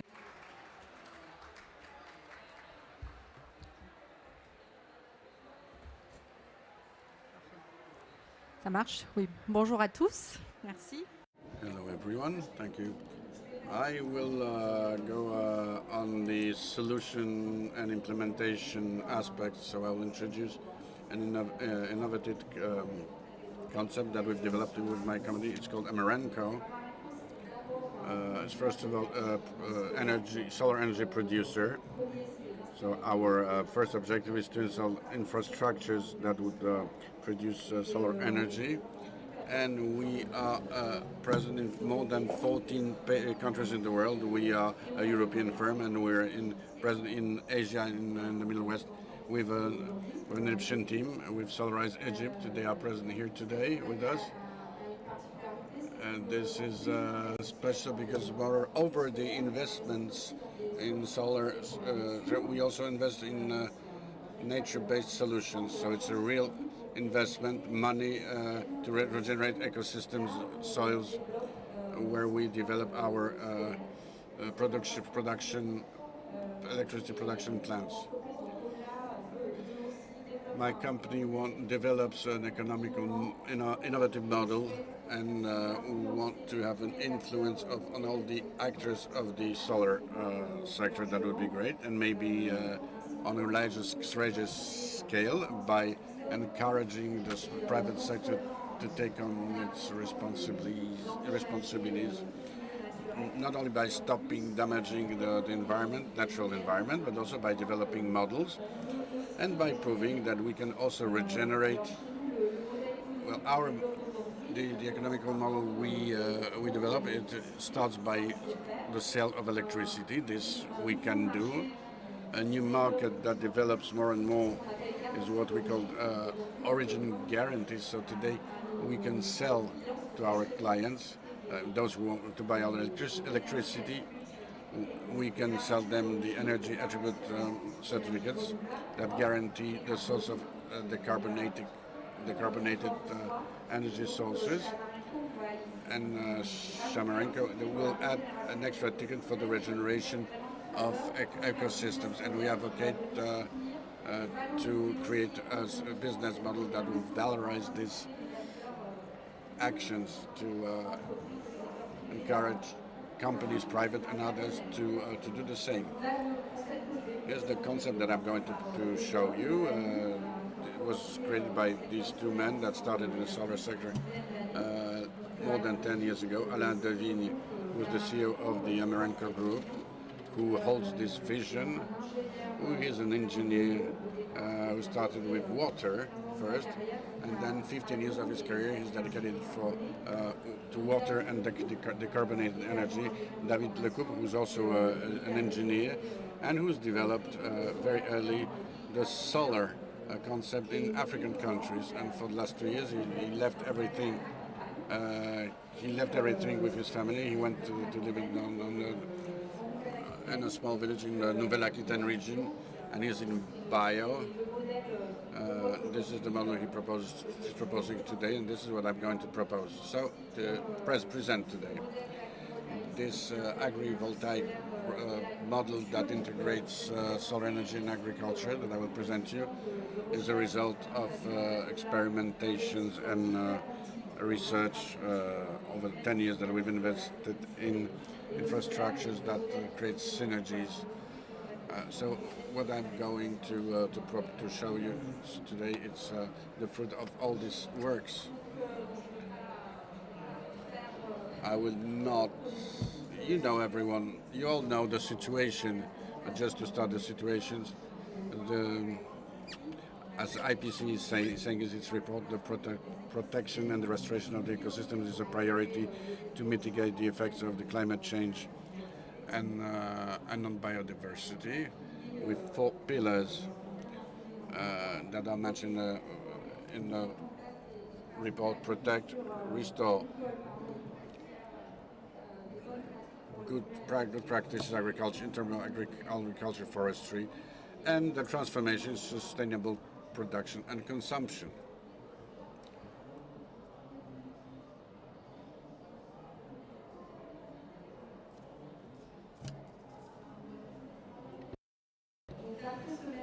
Okay, according to the same report, the solar plants have a bad impact that causes loss of natural ecosystems in protected zones.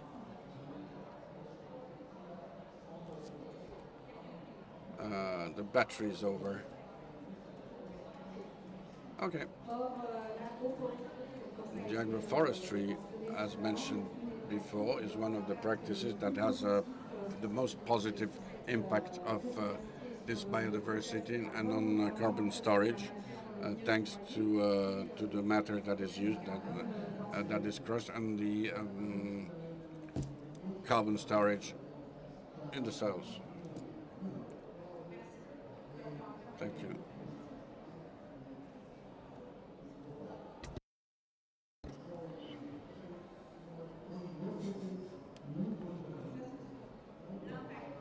So this is the positive impact of the agroforestry, and here's the model proposed by David.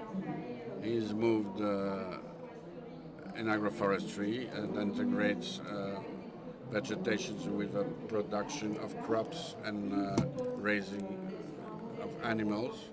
So he has a successional model of agroforestry that integrates not only these trees and bushes, but this together with production of fruits and nuts. So for him, it was a natural process of the changes of generations in plants.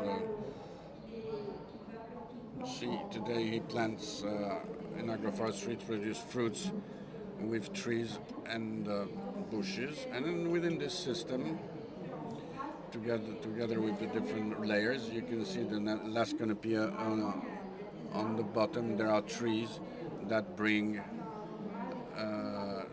shade and that cover 20 or 30% of space and of the light for the other species below.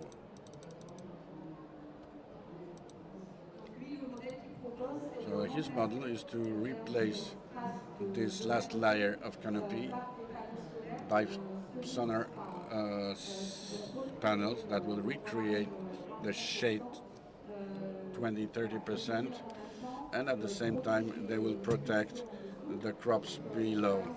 So the experience that we have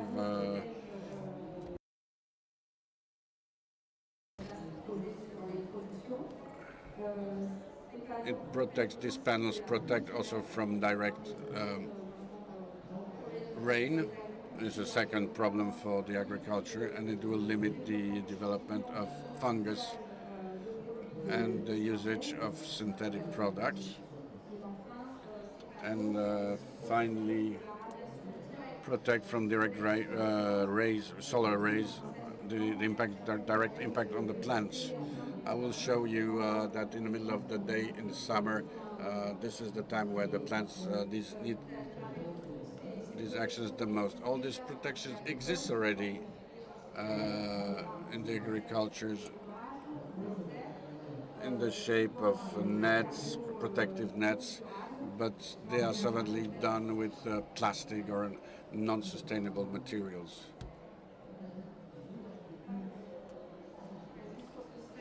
On this slide, what he's showing is that his model has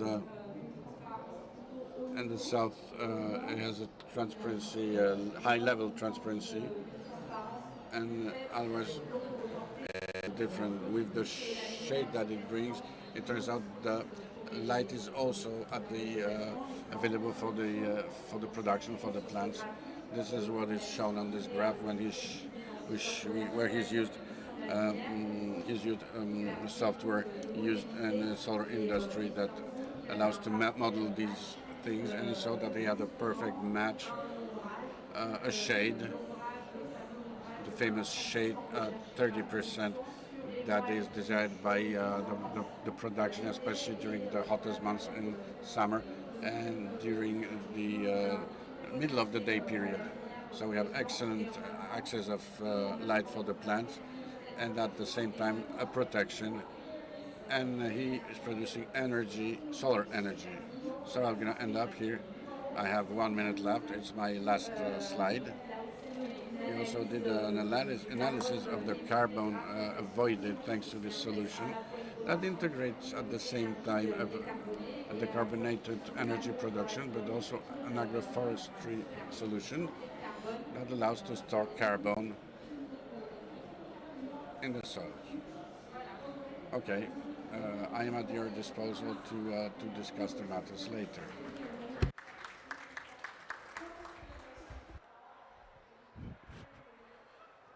Est-ce qu'on peut me redonner la main? Voilà, très bien. All right. We still have a couple of minutes left should you have any questions concerning the content of the presentations or comments. There is a flying microphone somewhere there.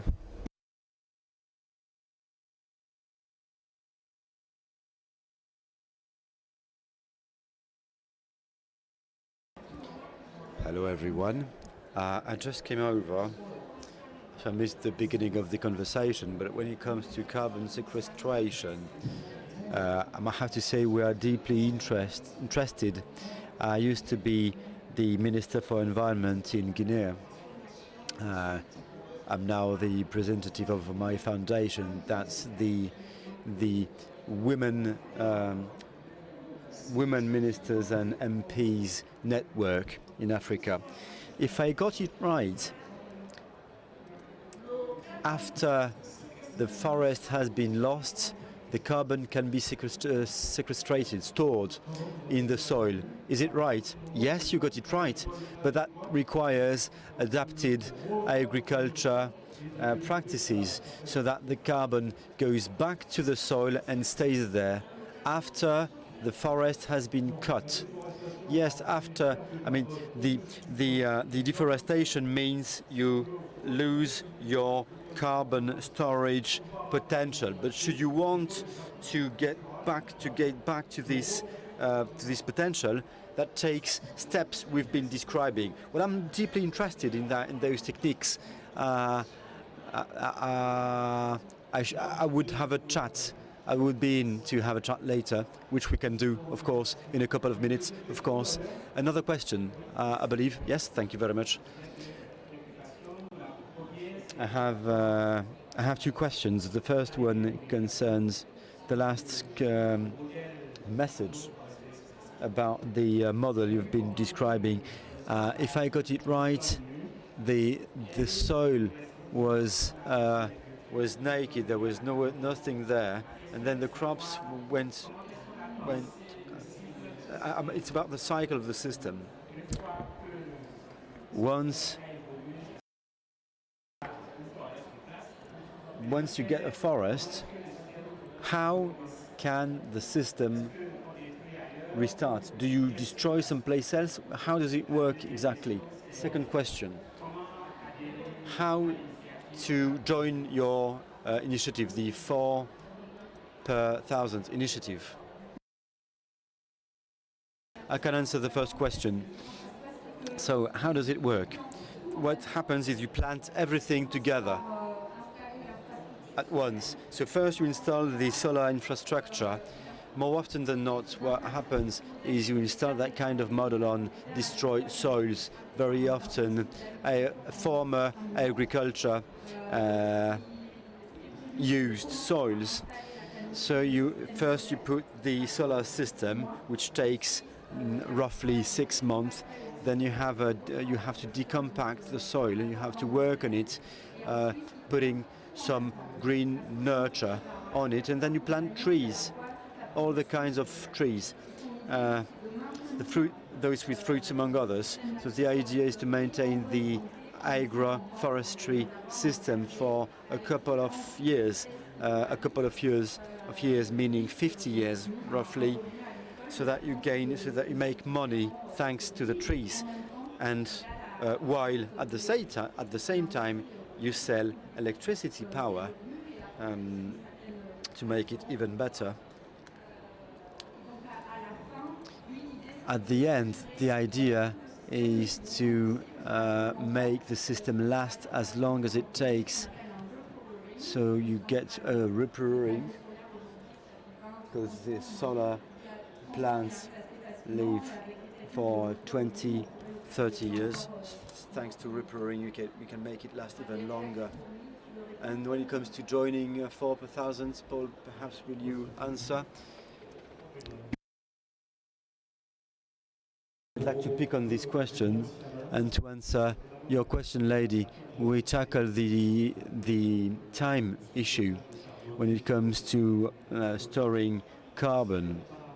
If we talk about when we deforest, when we change the way you use soils, when we switch from a forest to agriculture, in order to reconquering, getting back to the carbon storage potential we used to have, takes time.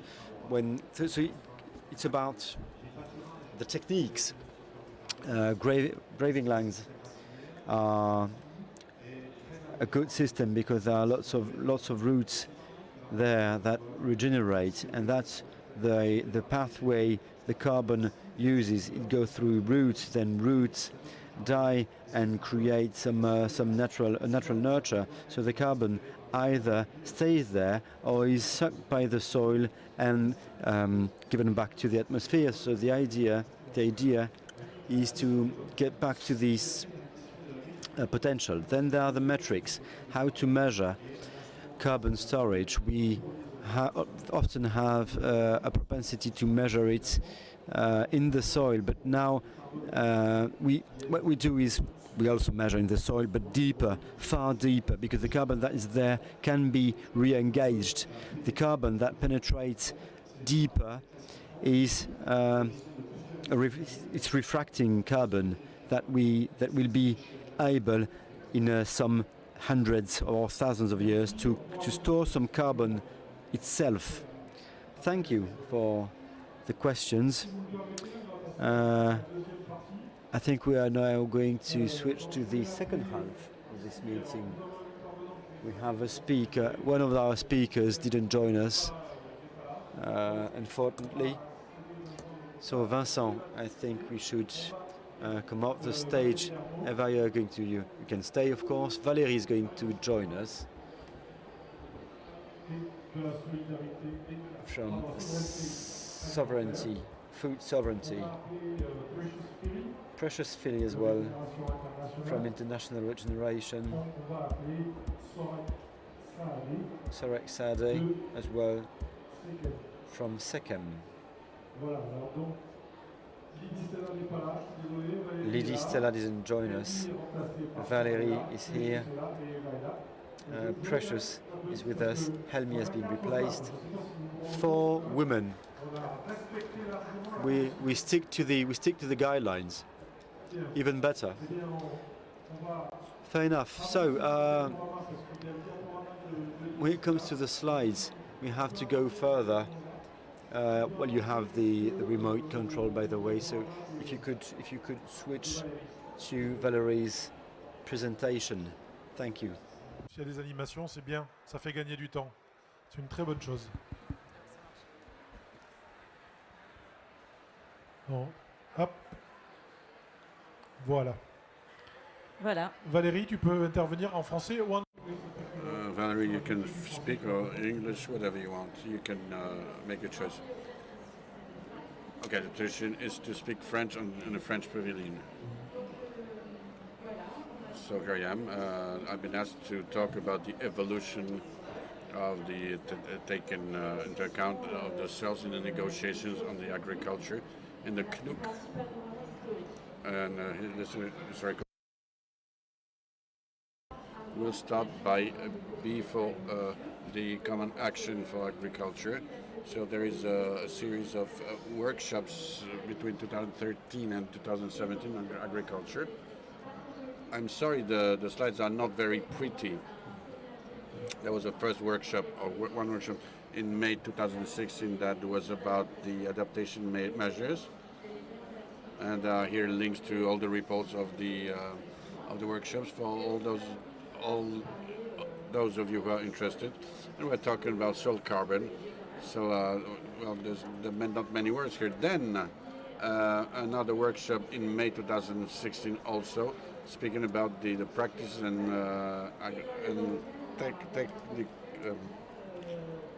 techniques in agriculture. So here I've listed several examples. We're not going to read them.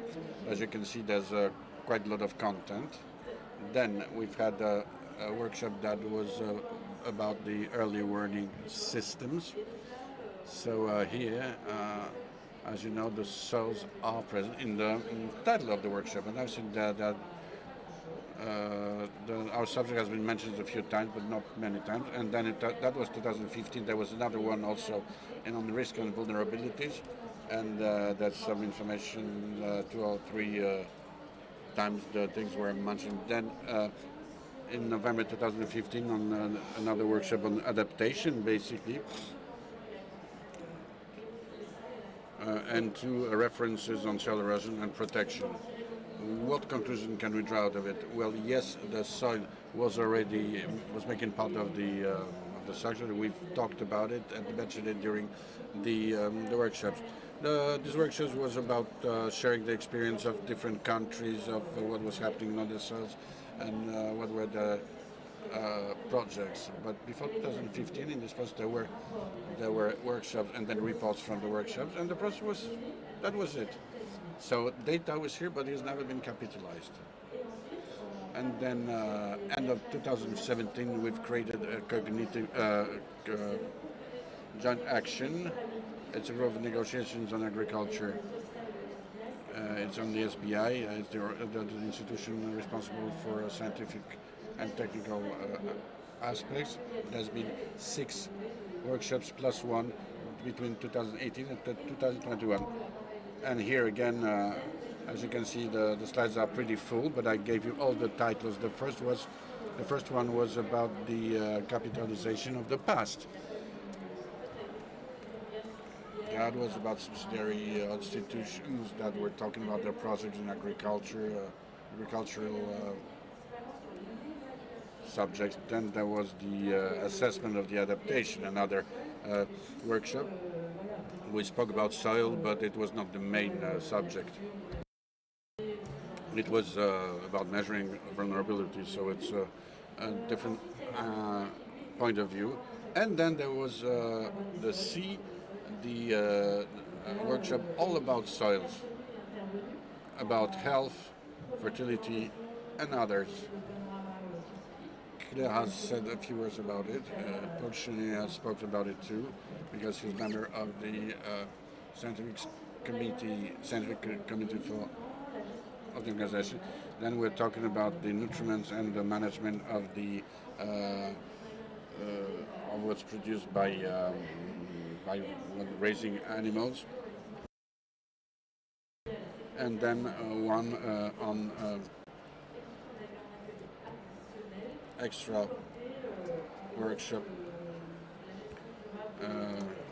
that was about sustainable management of soils, of grounds, on the different angles, of course, from the point of view of the climate, but also biodiversity.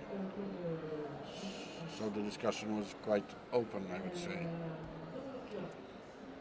Okay, then what was new since the adoption of the process of this common action? A process has been adopted. First workshop, then reports made on these workshops, and then a process on assessing the results and people gather to discuss in order to adopt recommendations. And some have been really adopted. For example, on the soil workshop, the main result is that we need to take in consideration in an integrated way the soils, their health, and the fertility of soils. That goes much farther than just dealing with carbon in soils. So that was a positive result. Then, on the one that was on nutrients, the first version of the conclusion of the SB, it was optimum management of fertilizer, and the conclusion is that we are going to take in consideration the use of nutrients and use more natural nutrients. And what the animals produce. There's something about the wells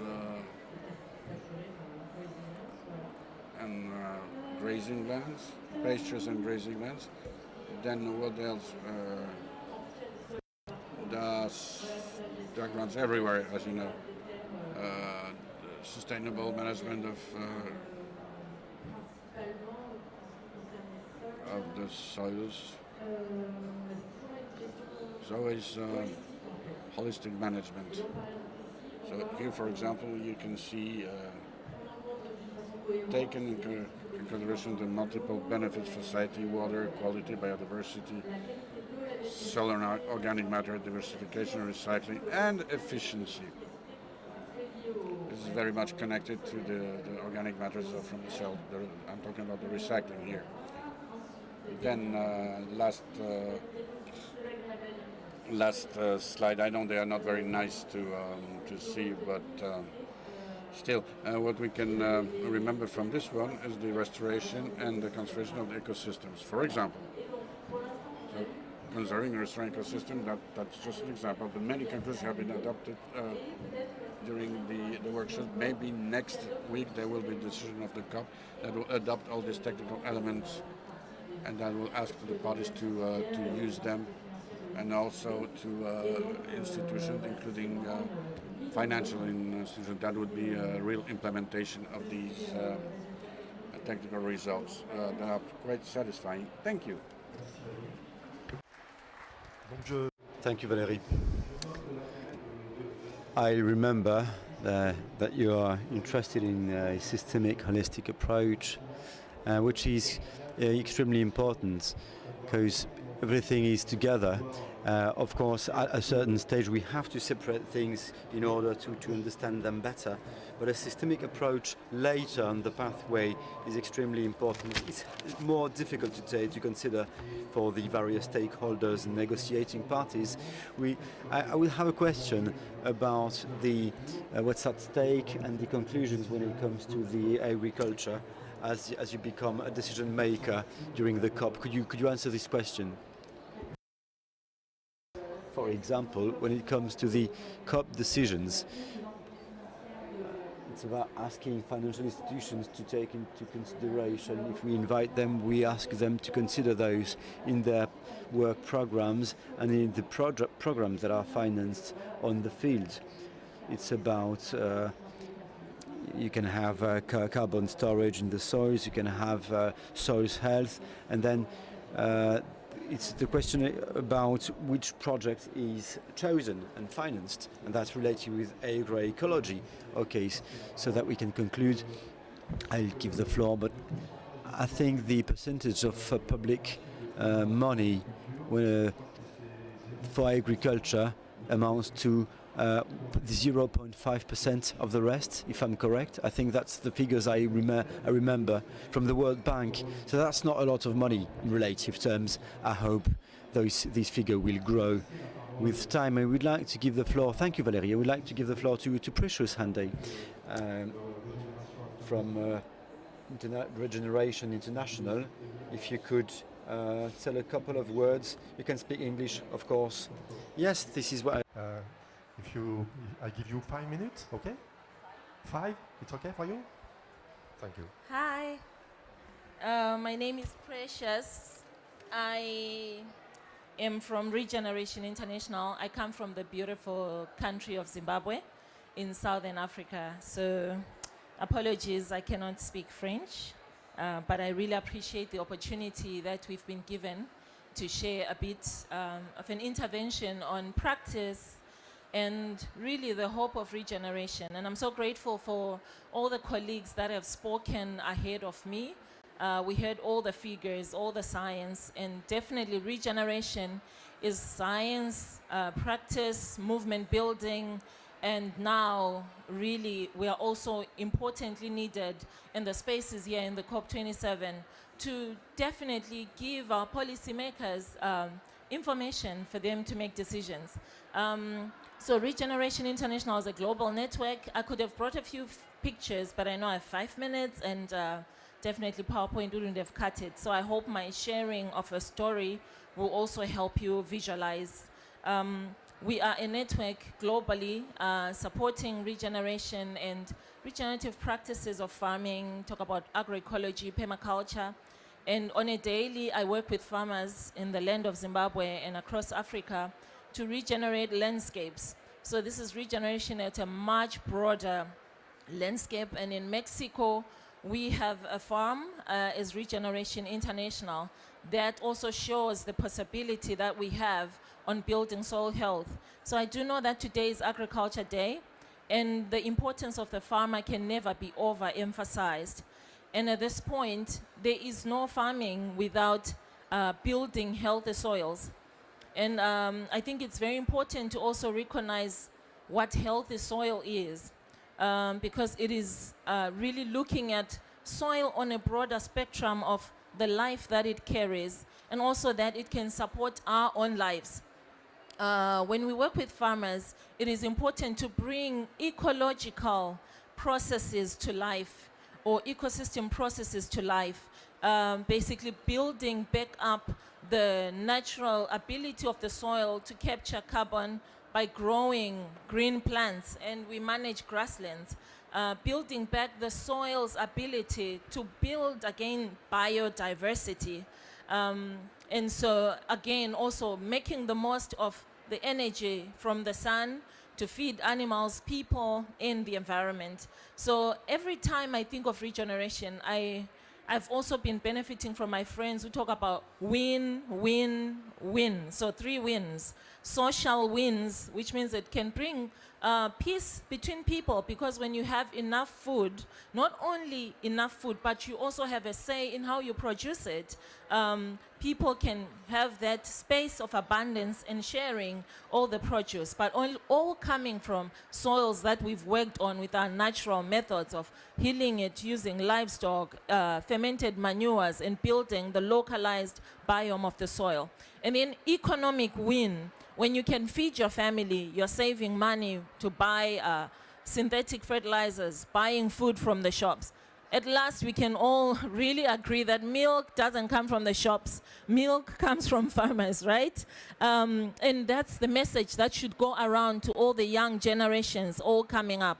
And the third win is the ecological win, which is why we are here, where we build the soil's capacity to capture water, to capture carbon, and to service our lives for a greater and better future. So we use and learn a lot from natural systems by improving landscapes, broad landscapes. I'm talking about thousands of hectares, using the holistic management decision-making framework and choosing tools that will enable our land to build up again the soil biome.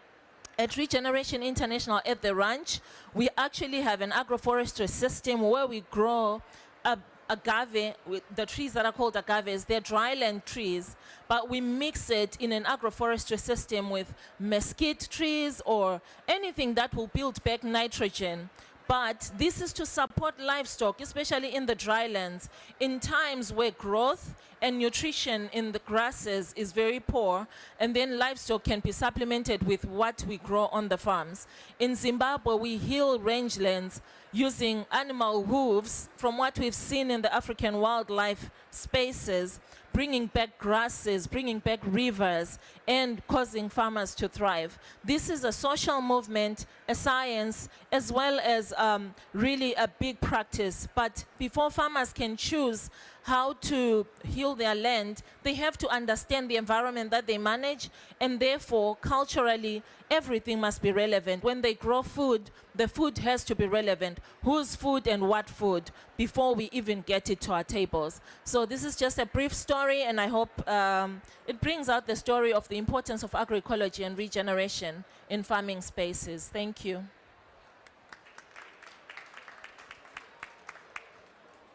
Thank you, Precious. Thank you. Thank you very much for this win-win-win strategy. Fantastic. This is a solution. Yes, and to bring also science practices to policy. It's also very important. Okay, we can discuss of that after. Thank you very much. Thank you. Okay, so Soraya Sendel? Yes, Okay. Soraya. Sorry for the. You speak That's French okay. or no? No, you No. speak English. Unfortunately. Of course. Okay. From second. Yes. 5 minutes, okay? Yes. Try. Hello, nice to meet you all. My name is Soraya Saada from Sekem in Egypt. And today I would like to give you a brief about our new initiative. It's called Economy of Love. The meaning of Economy of Love, that's you understand my challenge and I understand your challenge, so we can cooperate together. The aims of this initiative is to convert the agriculture sector from source to emitted greenhouse gas emission to the source of sequester and saving carbon in the earth.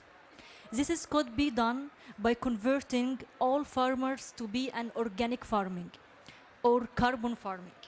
The meaning of carbon farming is that you convert from conventional system to be an organic system, stopping using pesticides and all issue and only depend on composting and organic fertilizers. Stop using diesel in irrigation and using renewable energy as the main source of irrigation system. Planting trees inside your farm, convert your organic and the animal waste to be a composting. So we are here have 4 indicators inside the farm to be an carbon farming, to be an carbon sinking to saving carbon in the earth.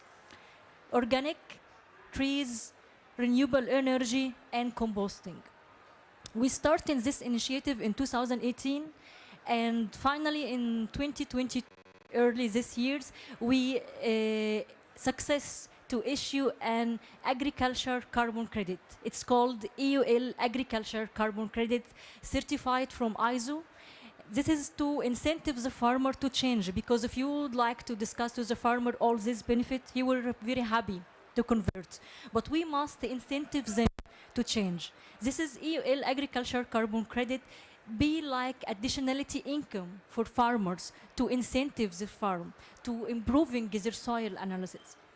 And we cooperated with UNDP in this COP27 to offsetting the emissions of all participants here with this Egyptian agriculture carbon credits. So anyone can go to the platform. It's called Zero COP27. Choose how many one with him and can offsetting directly his emission with this agriculture carbon credit. We're doing the assessment regarding to business flight, how many nights you stay in Sharm, the transportation, local transportation, so you can be a carbon neutral participant in COP27. Thank you.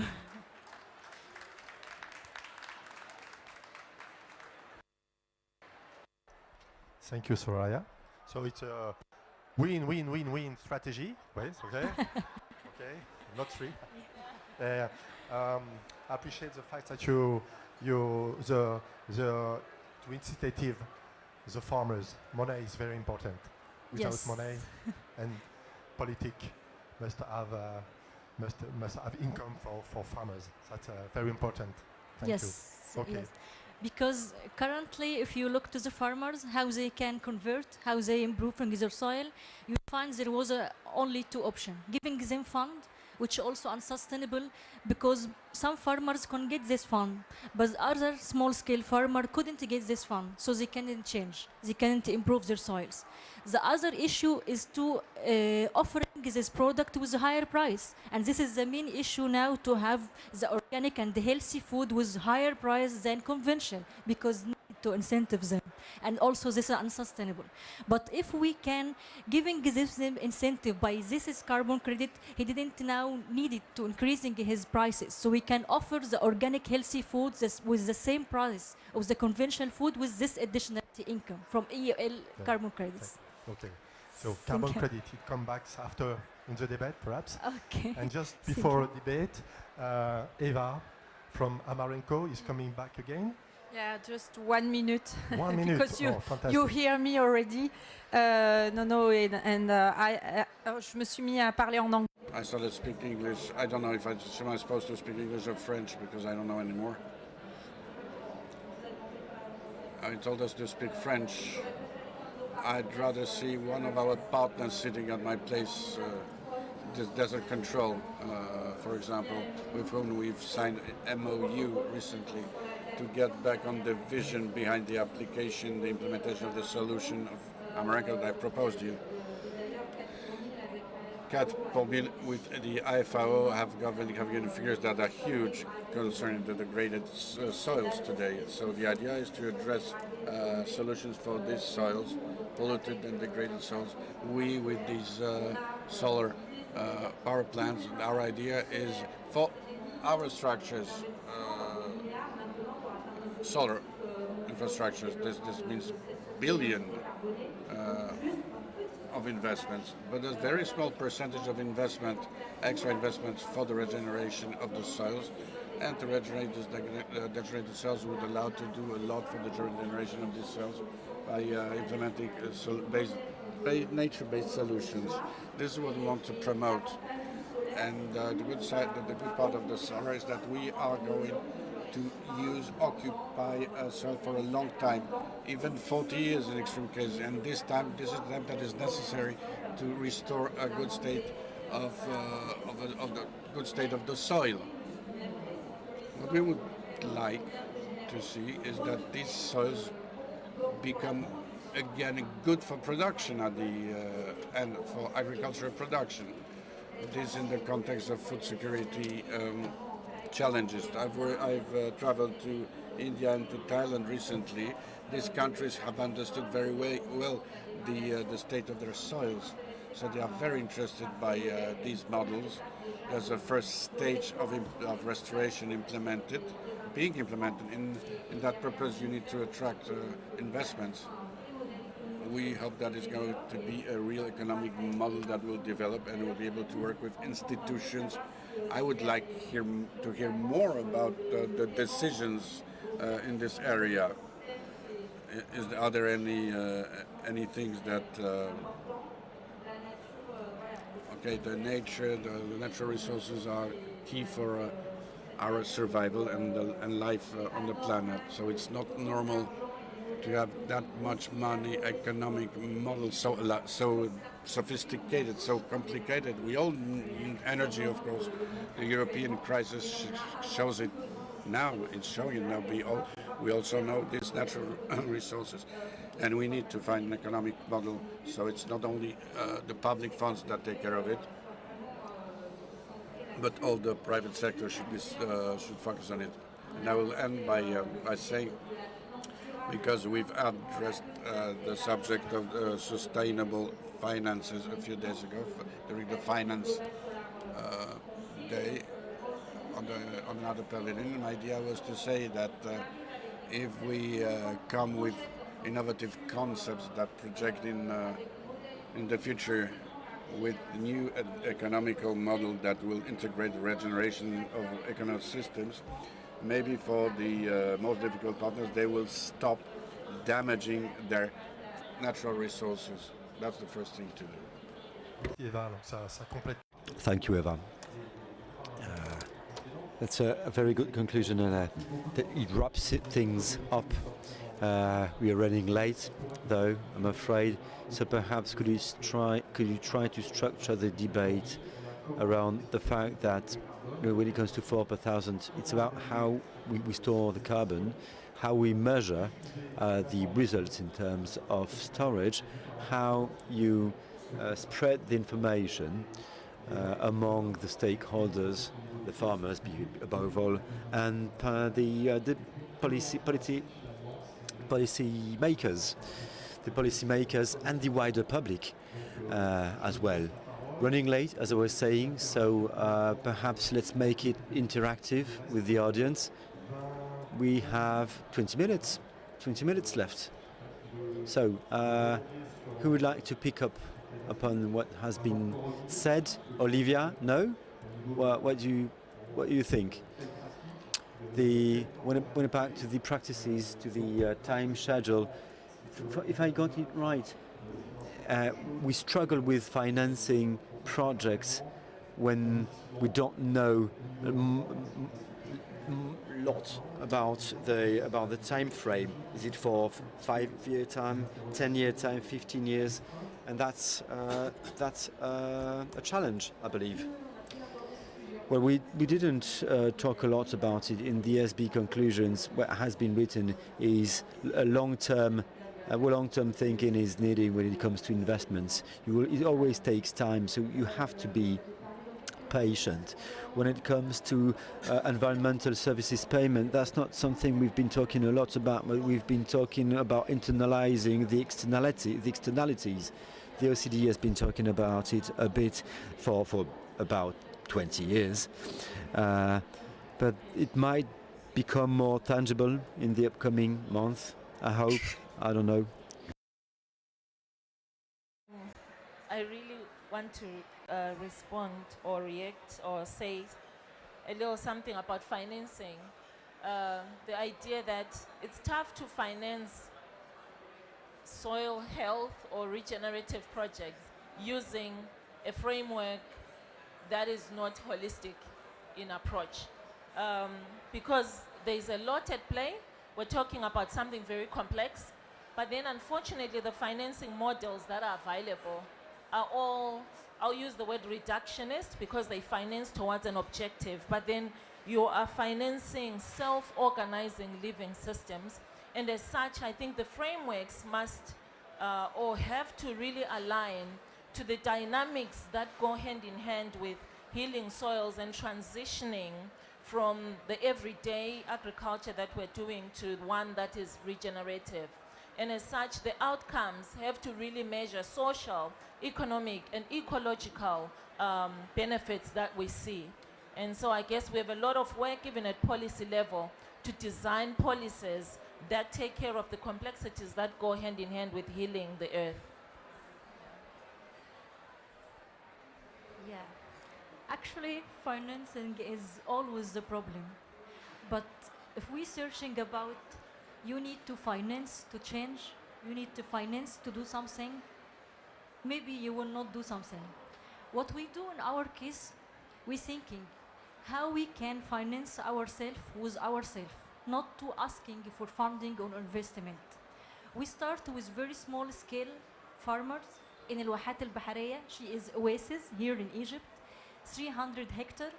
We reclaim this desert with organic agriculture and planting around this farm around 200,000 trees, using renewable energy as a method of irrigation system, and producing around 5,000 tons of composting.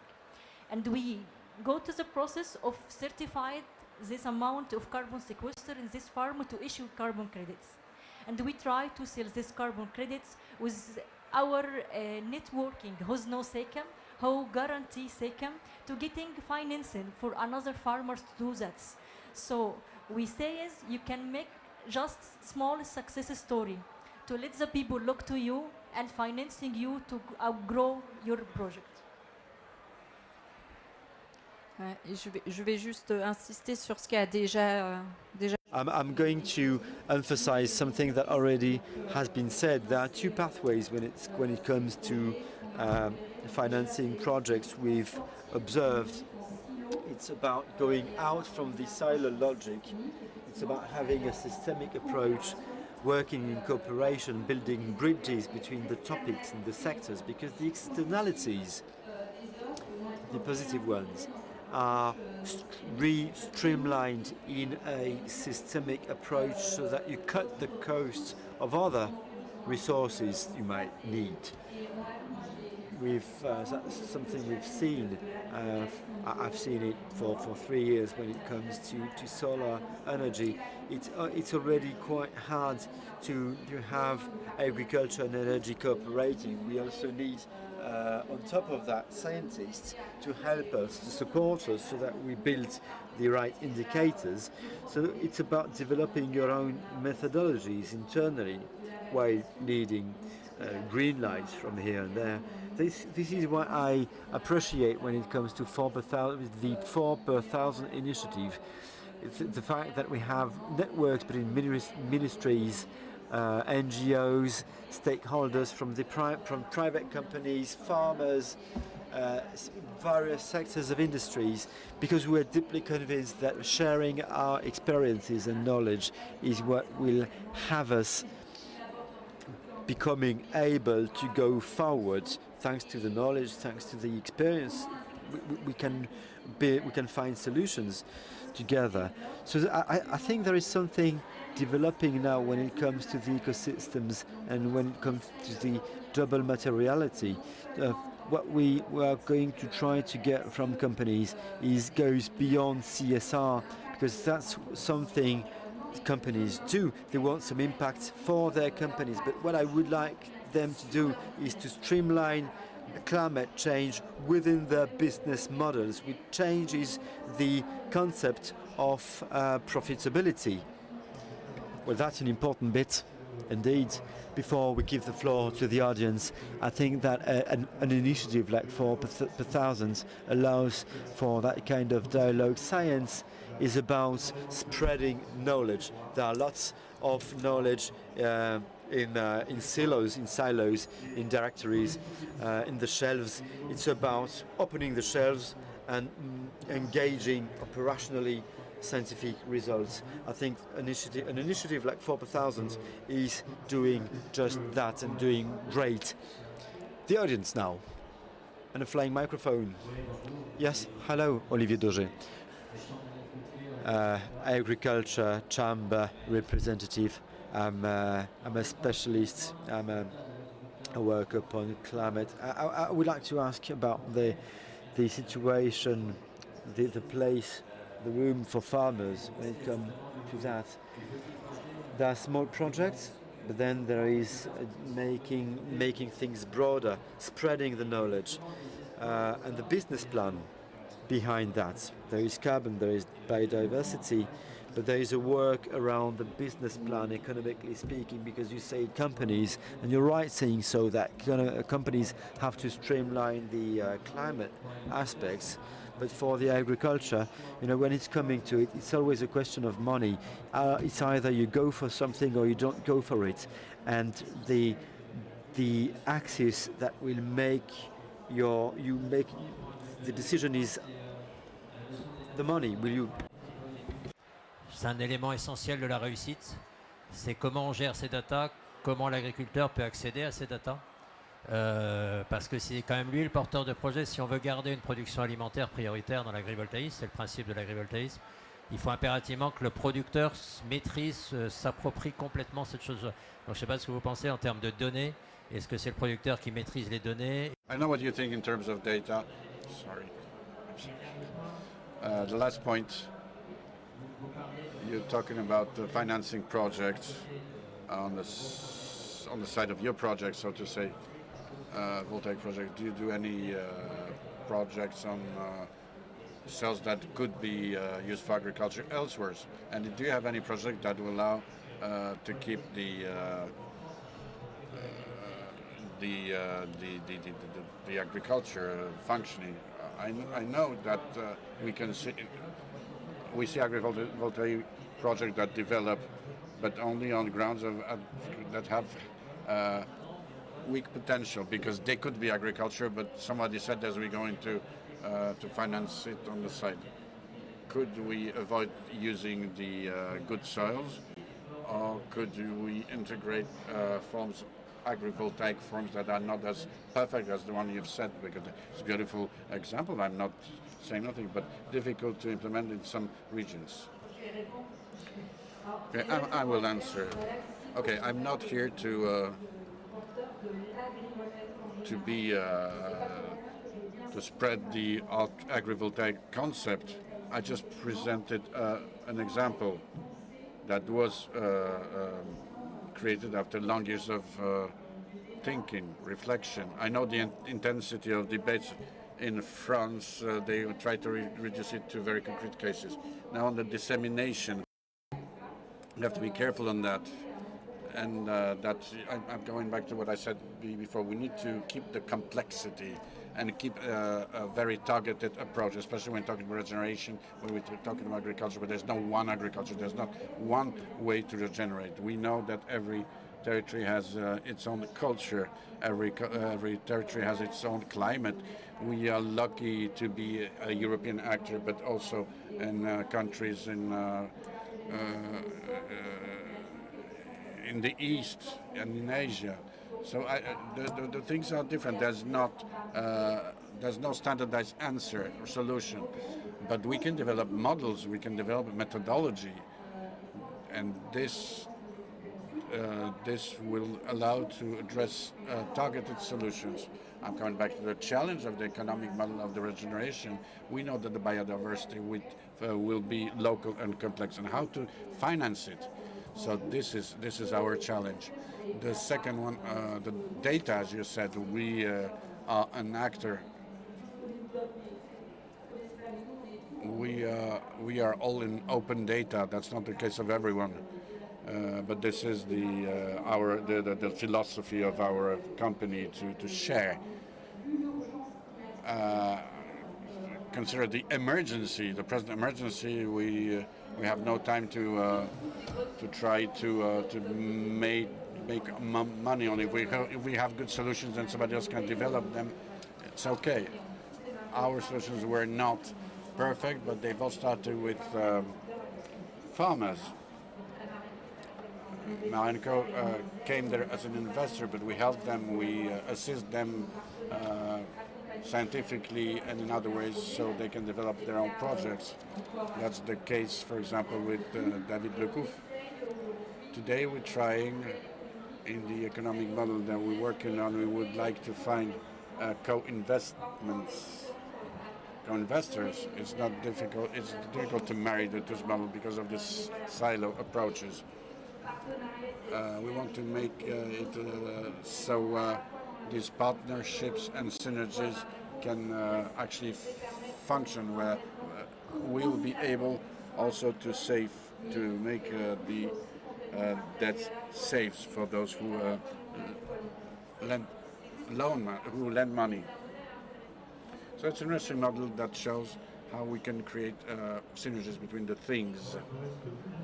We don't have much time, 5-10 minutes maximum. Any other questions? Bonjour. Yes, hello. Jonathan from Israel. I work from an irrigation, drop by drop, a slow irrigation company. I have a question for Valerie, Ministry of Agriculture. We've seen in the United States that an announcement about $20 billion for the adoption of regenerative practices for agriculture on the basis of practice, not about on the basis of results evaluation. What's about the common agriculture policy in the EU? Do we want to store the subsidies around on the adoption of? Does it have to depend on the use of such practices, or does it have to depend on the measurements? Is it something that's being discussed now? That's a huge question. A huge question. Not really my portfolio, to tell you the truth. The common agriculture policy of the EU is not really my cup of tea. But I have a colleague who might know what's the new program. No, not very much so. Not very much so. Sorry about that. We don't know much about the EU's common agriculture common policy? Don't know. That's a point of detail. But I will have a training about the common policy in the EU in December. But there is more to it. Do we base upon the results or the intents when there is no time? That's a good question. What matters? What you want or what your results are? The forestry practices are easier than agriculture, for instance. So basing upon the results might be not fair. Well, the Commission wants to. I know that they tend towards more towards making things depend upon the results. I remember it was more about the means earlier, but now the propensity is more to base upon the results. But what kind of results? In terms of carbon storage? Well, that could be tricky because you will have to measure year after year your carbon storage capacities. We are not there, technically speaking. I've heard from the horse's mouth, by the way, but that's secret. That's a secret, but something might show up in the upcoming month.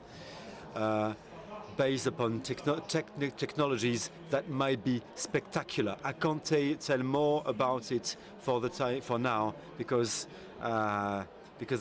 yes, we are not there yet. So it's not official. We are not out of the woods, if I may.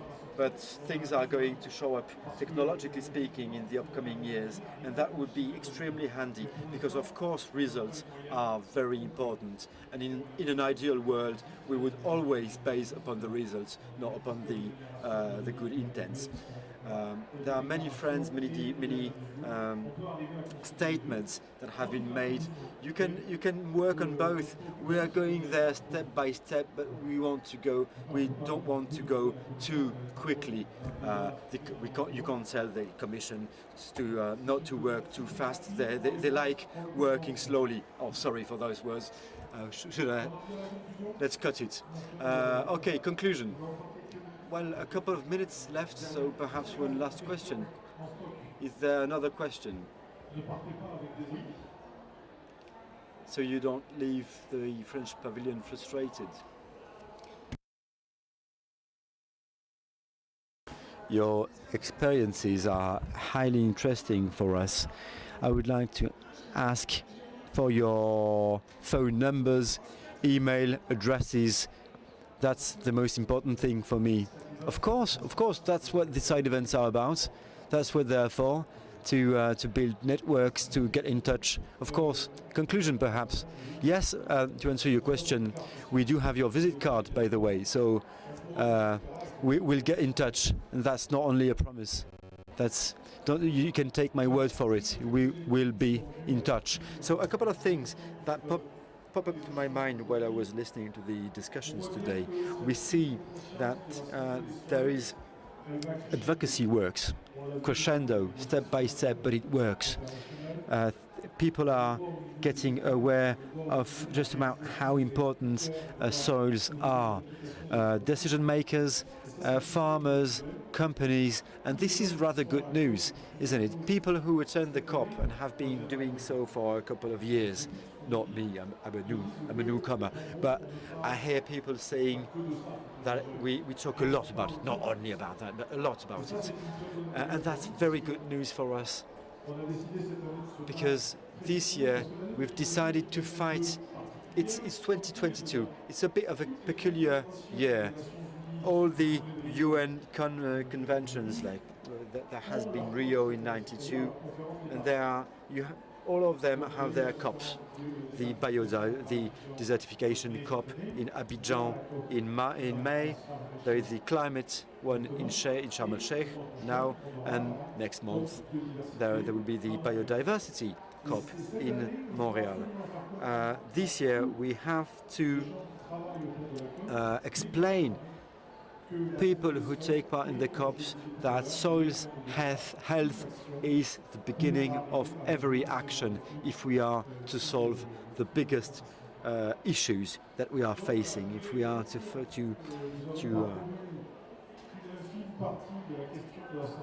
to go beyond the threats. So ambitions and soil's health in 1 hour and a half. Of course, we couldn't cover all the aspects of this rich topic, but we still heard from companies, NGOs, ministries, farmers, or people that closely cooperate with farmers. That's a lot. That's a lot.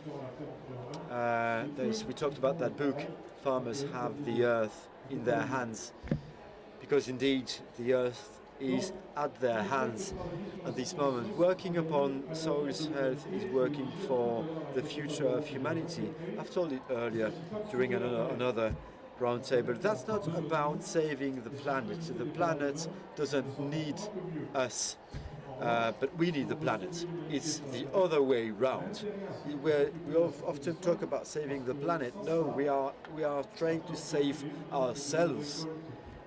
Some people have calculated figures. The FAO has come up with forecasts. Our soils are disappearing very fast. So it's about producing food for humanity. So it's vital for us to keep on doing some advocacy at all the levels of society. We have to be aware of all the efforts that have to be made via a shift in agriculture. Sounds simple, doesn't it? Sounds feasible, but it's a true evolution, or even a revolution with an R before ahead of evolution. Each stakeholder in civil society has its part to play: agriculture, scientists, NGOs, consumers, policymakers, companies, of course. Let's not forget about companies.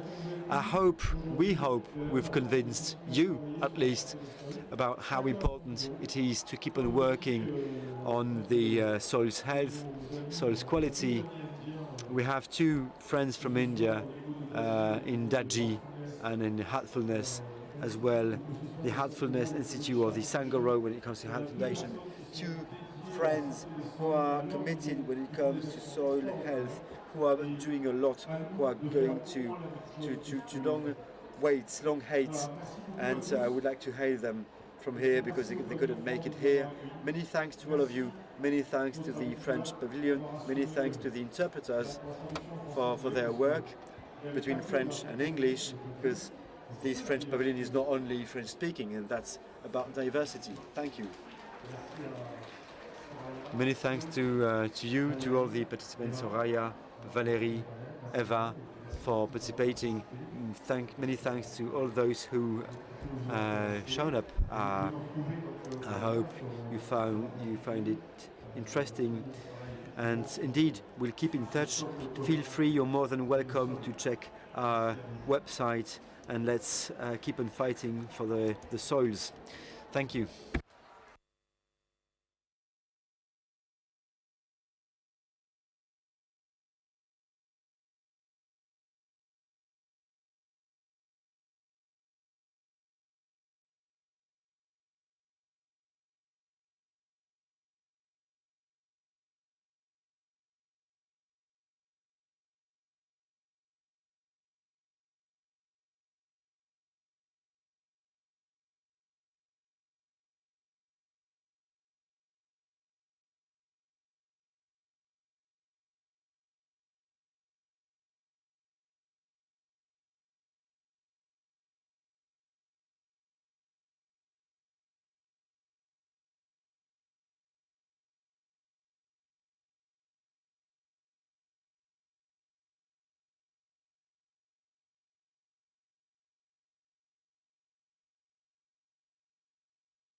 Good evening and welcome. Bonsoir et bienvenue.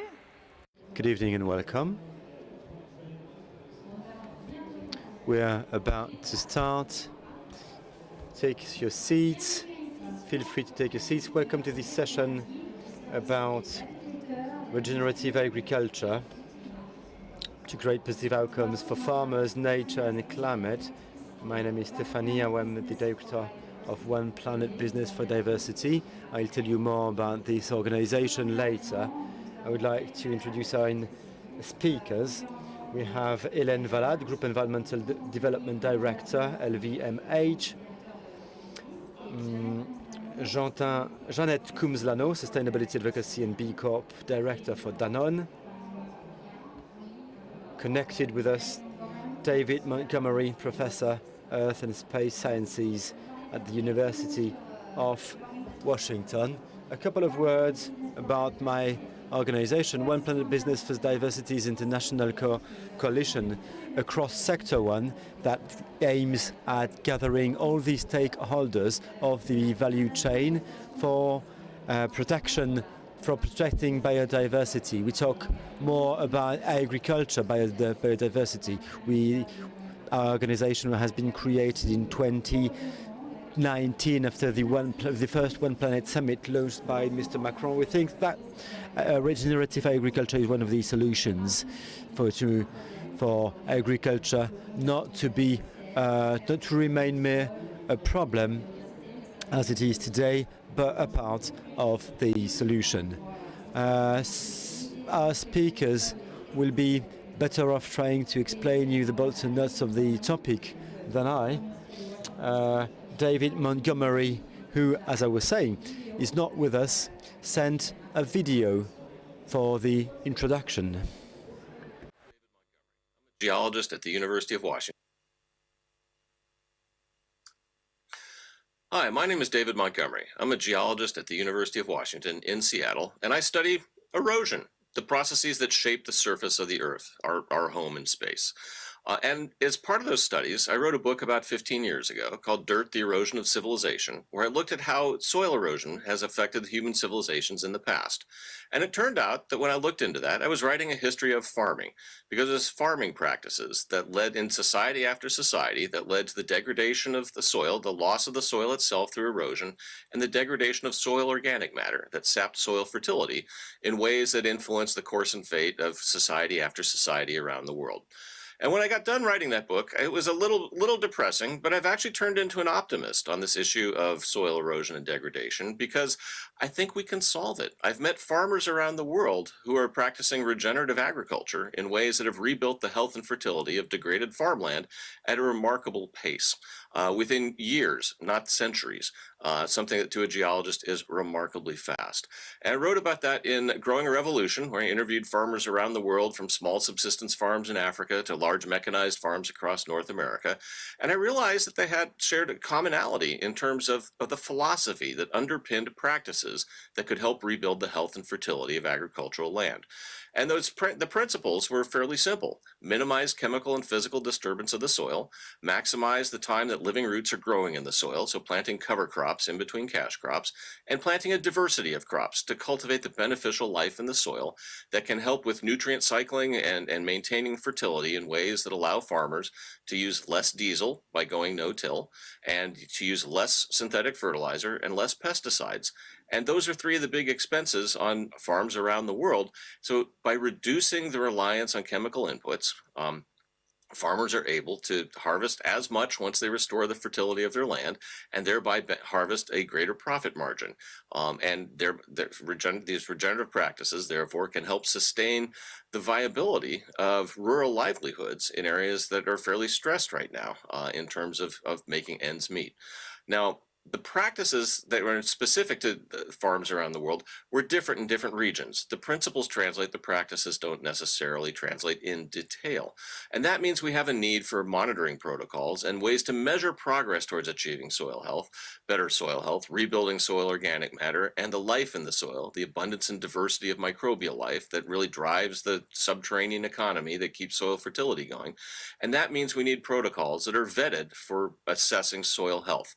There's a real need for that. There's a real purpose for it in terms of tracking progress towards achieving better soil health.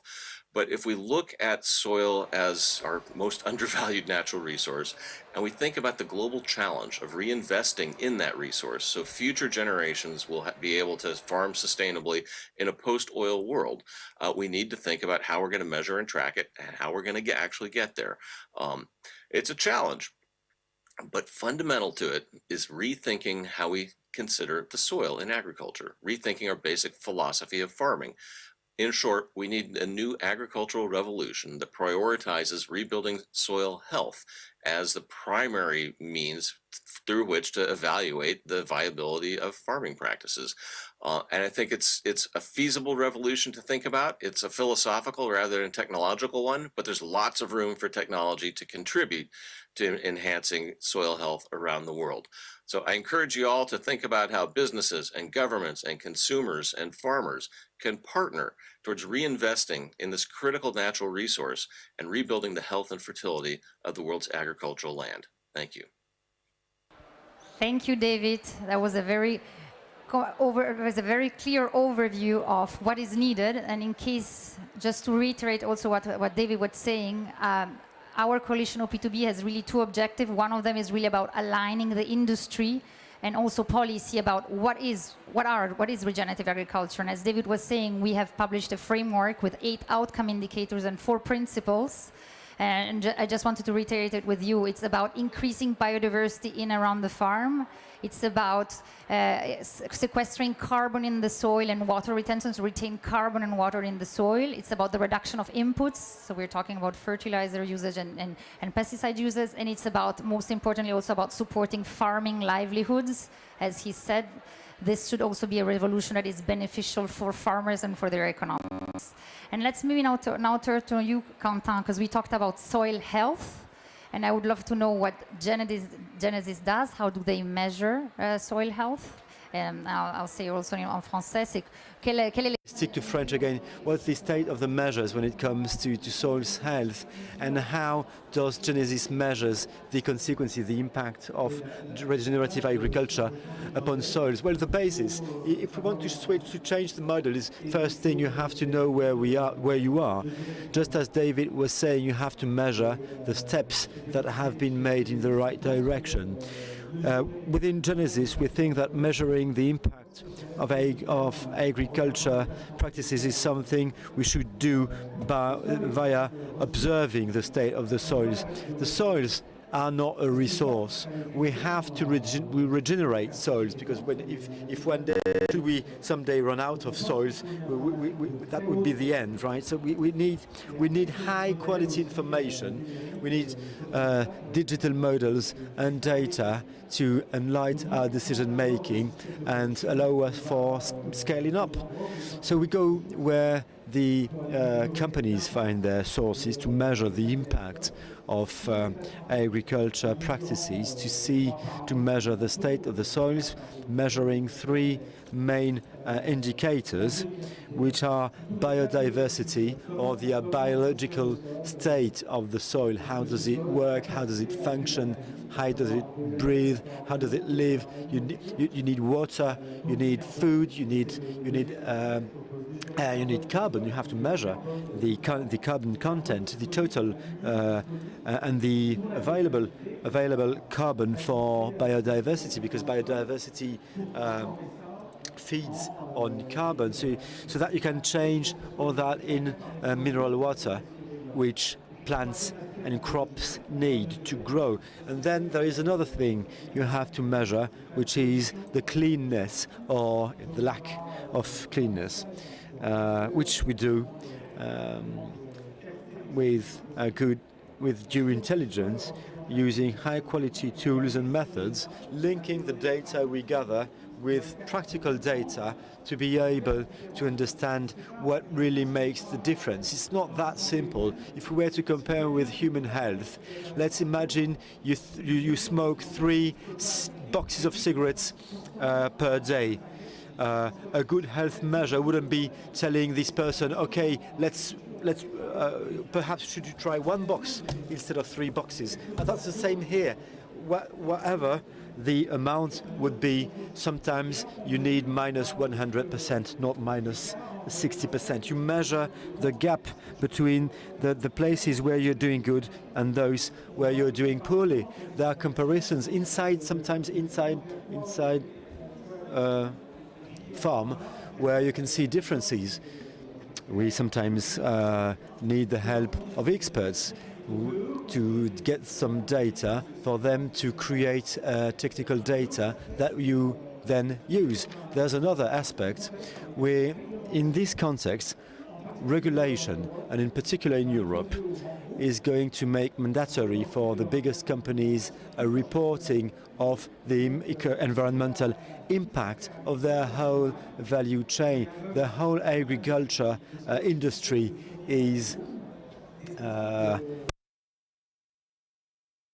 blind at the moment. We don't have any data. We don't have reporting tools. We lack reporting tools. So we need reporting tools concerning the environmental impact, so that we keep our stakeholders informed about the steps that have been made, and that has got to be based upon figures.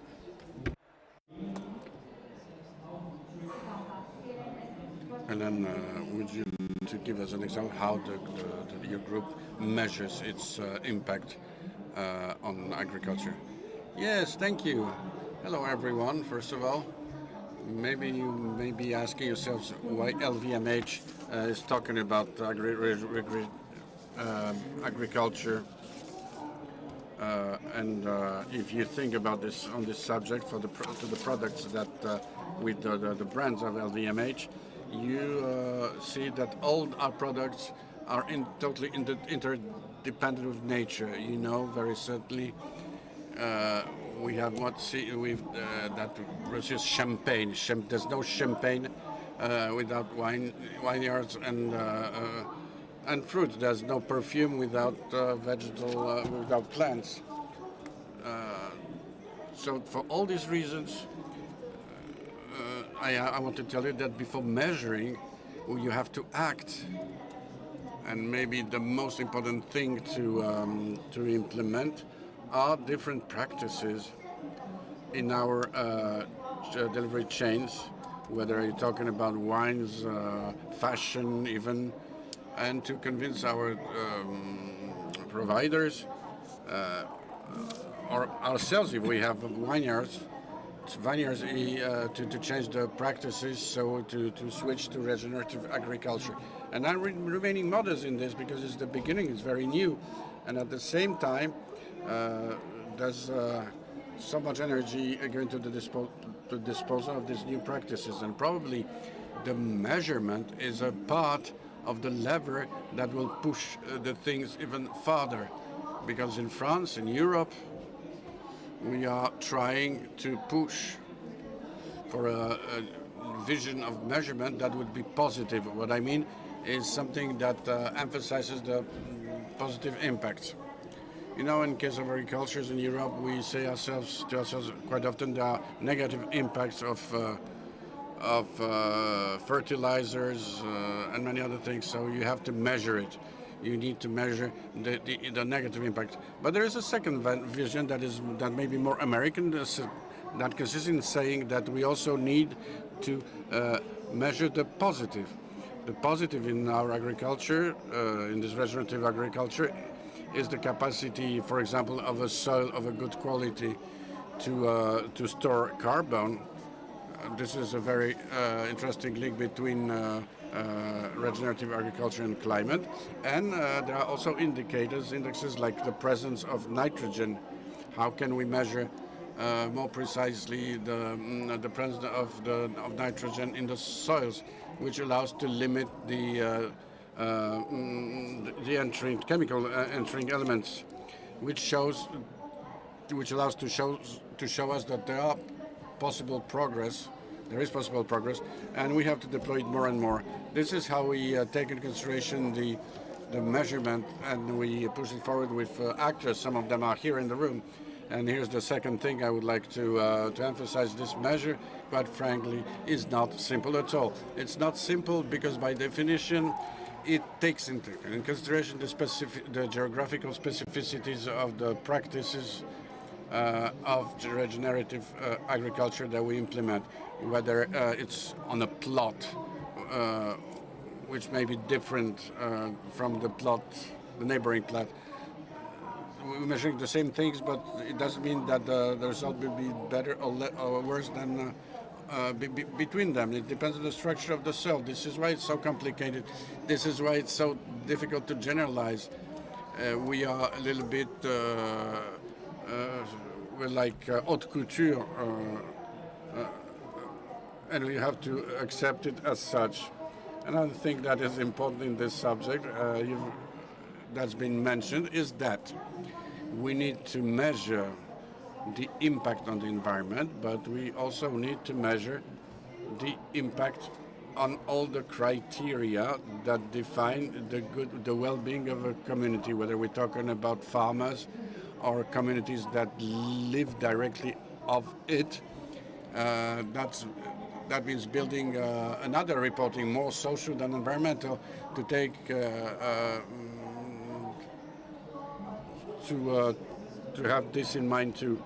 In these practices of regenerative agriculture, we assist the farmers to whom you were saying 20 years ago, put more fertilizers everywhere. It's going to be perfect. And now we're coming. No, sorry. Now you'll have to act slightly different, and you have to connect back to the old practices. So let's be careful about it. How we can assist these farmers, but not to pretend to train them, to accompany them, so that things may be possible. Last thing on the measurements, we need more and more, not only to report, to be accountable for our own activity, but also as an element of a growing dialogue with the financial institutions or investors. We're talking about finance with impact, which proposes products that make a link between financement and results that can obtained with regenerative agriculture. So in order to do it, we need indicators that would be very strong and reliable and viable, that would allow us to dialogue with the finances. So the indicators have really to be robust. That would be to answer the question about the measurements. Thank you, Hélène. We'll get back to the finances at the end. Your opinion on what Hélène was saying also about the measuring of impact, the need for positive incentives versus negative, and also highlighting what Hélène and David were saying about this is also a physiological revolution. The farmers become stewards of land and stewards of their soil health. And would love to hear your opinion. Thank you, Stefania, and really delighted to be with you tonight. Bonsoir, tout le monde. Je vais m'exprimer en anglais, mais je vais peut-être. I'm be talking English, but then perhaps French, because the only language I talk now is Franglish, so it makes things complicated. And speak to Danone. I'm here representing Danone's experience. It was actually 5 years ago that we announced our intention to shift the agricultural model in our value chain towards regenerative agriculture. And at the time, it was considered so niche that I remember our communications agency was saying, "Oh, don't say that. Nobody knows what that means. That's ridiculous." And just in 5 years, to see the way that so much of the industry has moved in this direction, I think says a lot to the kind of revolution, we were mentioning revolution, and the kind of paradigm shift that we're in, which is really exciting. So for Danone, in 5 years, you know, we spent a lot of time trying to define what is regenerative agriculture, working very closely with OP2B, working with 4 per mille. I see Paulou somewhere here, 4 per mille, and many other experts, WWF France. And we also put a lot of investment in deploying it and seeing what it was producing on the ground, what did it look like, how could we do it. So we have 43 projects today in 23 countries. Some of them have reached a certain level of scale. And we're seeing that, globally speaking, they work. They produce better environmental outcomes. They produce better outcomes for the farmers. They produce better outcomes for our business because we have more supply chain resilience. And so I think there's really no question about whether this is the direction of travel that we all need to go in. The measurement question is key.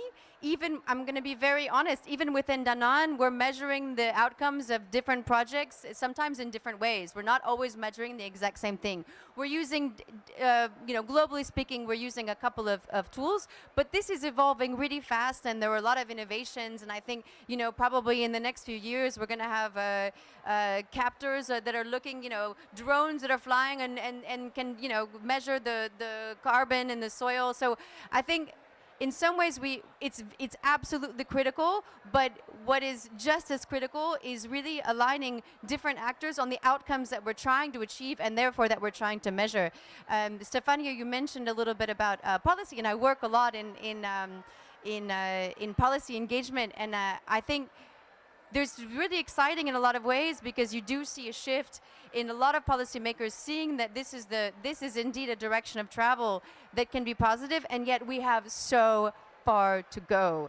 OECD does a lot of research on this, and I don't think I'm probably not teaching anyone anything that the vast majority of public support for agriculture is absolutely not supporting regenerative agriculture or anything, you can call it what you want, but positive environmental outcomes. They're producing negative environmental outcomes and supporting that. So there's this really key and critical discussion that we're having and that we need to accelerate on how the public sector, the private sector, finance, civil society, experts, scientists can work together to shift that and to really start putting in the resources that are needed to change the incentives and support farmers on the ground, because that's where that's the key unlock in all of this.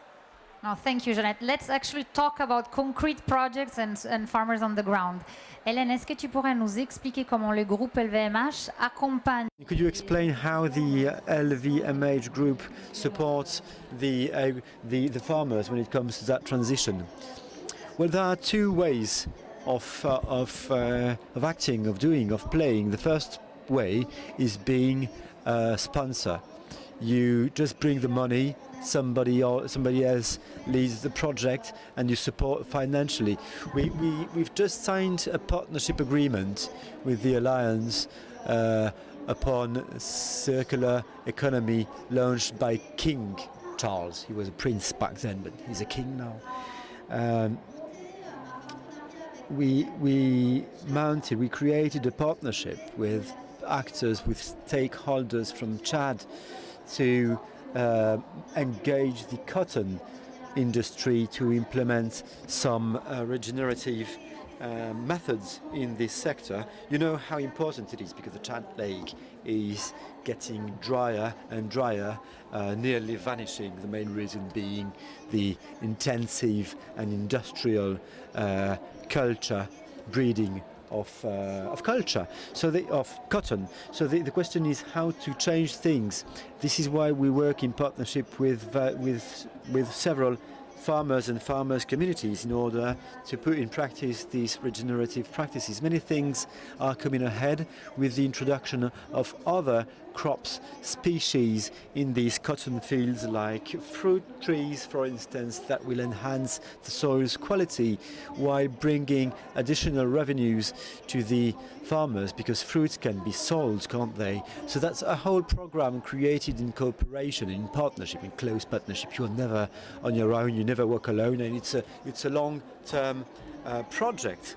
That's a way to do things. The other being to take care of it directly, to take care of the delivery chain. So we work with several partners. We have providers, cotton providers, who are supported by other partners of ours who are experts in the field, so that they can put in place some regenerative tools. We have very nice examples with Soktas. Soktas is one of our, or Shoktas, or Soktash, it's from Turkey. there are cotton providers. Stella McCartney, by the way, had launched and created this partnership, which is a never-ending story. The idea is being to find a source, a cotton source being issued from regenerative cultures. The practices, the methods are the same. It is what we've described earlier. We're starting to see tangible results that are highly evocative in terms of superficie, because from 2019 to 2022 we switched from 5 hectares to 5 times more, so that we can measure in a very accurate way the impact it has got on the soil's quality and upon the presence of nitrogen, which is extremely important for the intrants. It is highly important, though, thus, to see how it allows farmers to start using again methods their ancestors have been using centuries ago, and keeping their jobs, which is quite important too, enhancing, making their jobs better, both for them and for the planet. Now a short movie which will describe the reality I'm talking about. Thank you.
It's interesting also on the traceability subject, because that allows us to implementing these practices with our suppliers to know where we source the cotton fibers, so we know all their costs for up till the fabrication of the fabric.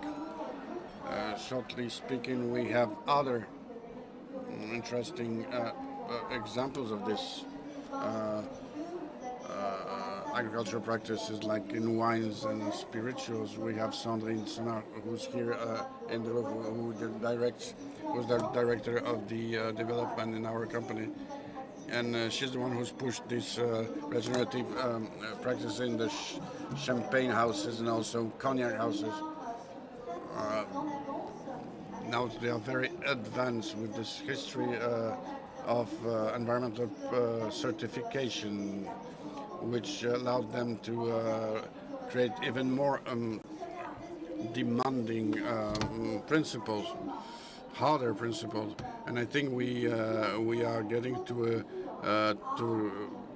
a multi growth culture, because in vineyards you see that the vine that's huge. These grounds are huge up to the horizons. The horizon now that the landscape changes, because we introduce also fruit trees, and the vineyards is separated in pieces, which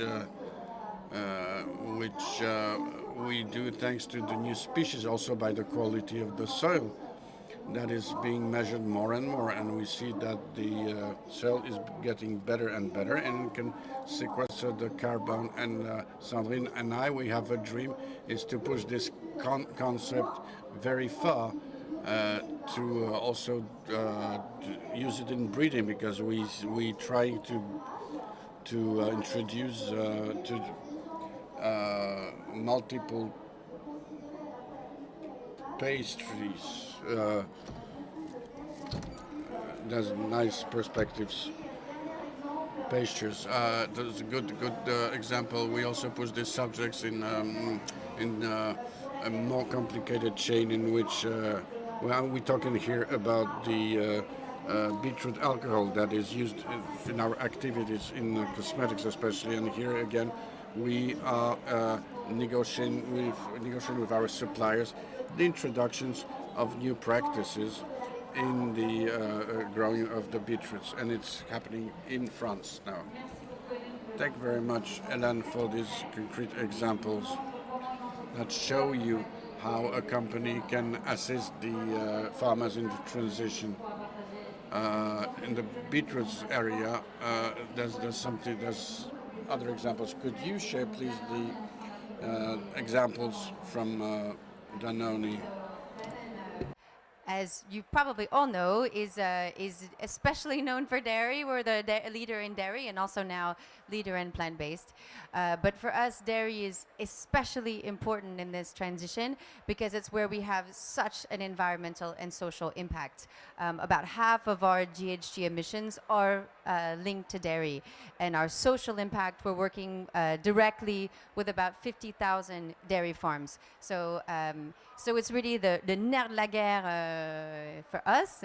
And as I mentioned before, so we've been deploying these regenerative dairy projects in different parts of the world for the past several years.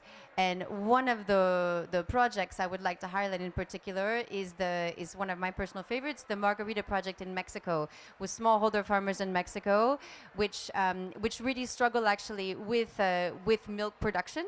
A lot of the milk is imported there, and also profitability, quality, and so and actually environmental degradation more and more. So we put in place this project that you will see if we can put on the video.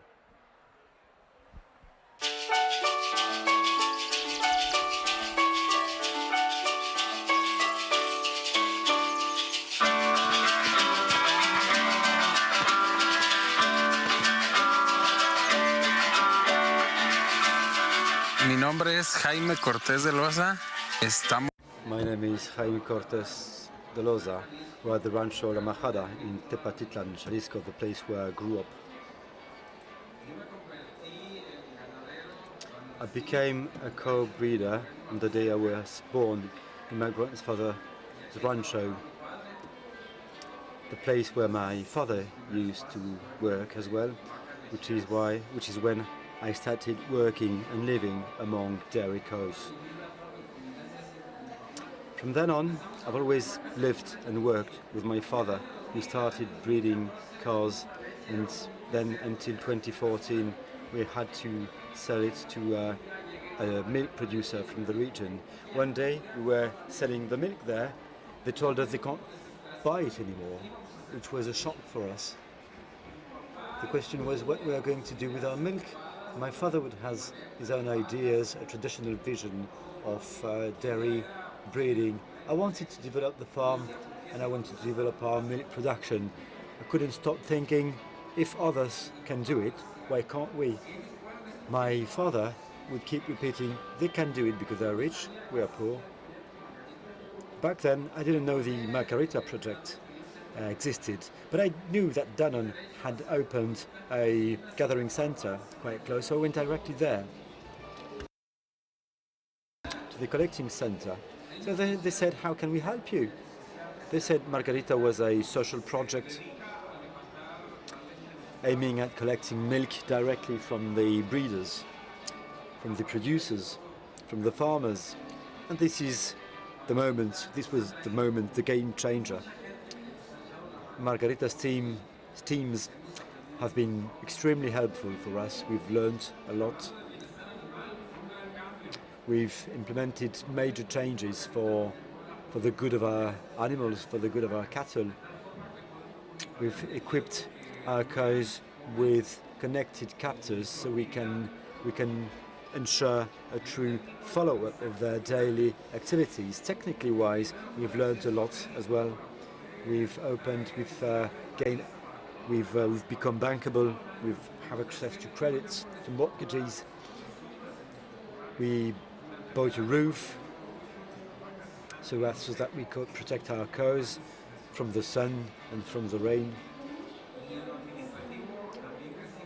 We've learned a lot as well from an administration point of view.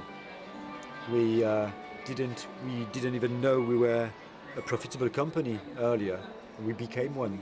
Our quality of life has been spectacularly enhanced. Now I can afford things my father couldn't afford, and not to mention my grandfather.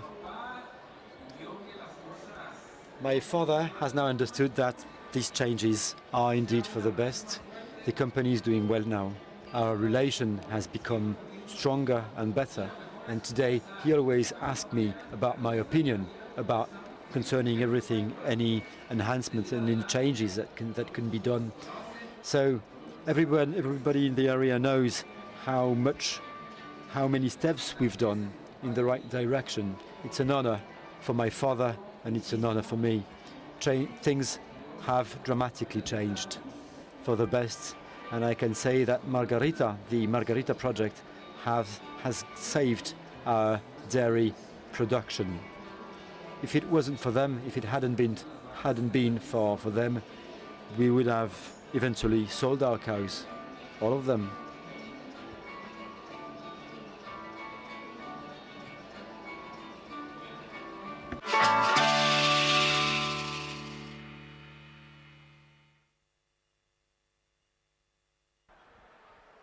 So I think what this shows, I'm going to go back to what you said, Hélène, that of course it's about environmental impact and addressing the climate crisis and the nature crisis and the water crisis, but it's also very much, it's as much a social paradigm shift, a revolution, as it is environmental.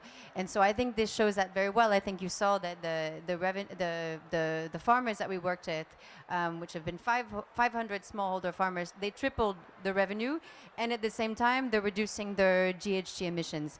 And this is reaching a certain level of scale. 20%, we're not their only off-taker, but 20% of the milk from this project, or from Danone Mexico, that we source in Danone Mexico, is from smallholders that we've supported through this project. So we're reaching a certain amount of scale. I think the challenge that many companies are facing now is how to go further much faster, because I think sometimes we think about these crises, the climate crisis, the water crisis, as being kind of in the future, the nature crisis, but we're very much seeing them on the ground, and I'm sure now you are too. And if for Danone at least, if we look at the stress that our farmers are seeing, concretely in many parts of the world due to drought, the cows confronting heat stress and water stress, we just don't have the time to kind of go incrementally in terms of scale, and that's why we're very convinced that we need to work differently together, that we need to work across industry, that we need to work with governments, that we need to work with finance and with society.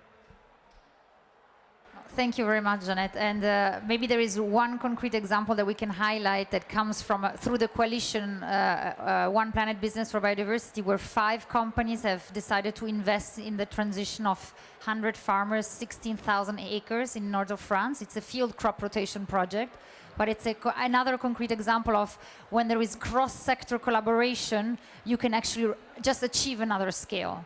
And I know maybe Quentin, you also wanted to highlight some positive examples. Oui, une façon de...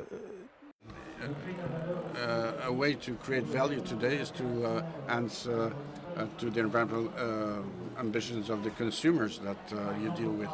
For example, we work to get today on supplies of roses for perfume production, because the environmental allegations that these companies want to emphasize and implement in their supplies based on facts. So they're looking for an impact and want to prove it. So to then propose products to consumers in which you can push forward concrete results. For example, on roses, another example of producing whiskey production in mountains with soils that are being biological for 12 years, basically. Where we work with a whiskey producer who's founded actually all this work for the last 12 years on the grain, which traditionally something that was not done by Scottish producers traditionally. So the pilot tools that we provide them allow him to transform it into value through specific approaches of the market, like whiskies that come from a specific plot with a soil with exceptional properties. Something that can promote all along his value chain. Talking about positive things, we are going to create value. The market needs value. It's not only to do good things, but also to do good things for your own business. So everybody is happy, so to say, up till the final consumer. Yes, I think this is very important, this valorization for the consumer, also the transformation into more resilient supplies. A last question before answering to questions from the audience. We had lots of examples today of concrete projects, but how can we scale up? Because you cannot change slowly, you have to accelerate this transition. What is your challenge, the challenge for your organization, and what solutions or path you see to resolve these issues?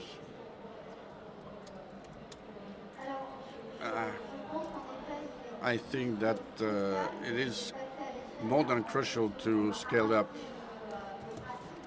based on practices that we still have.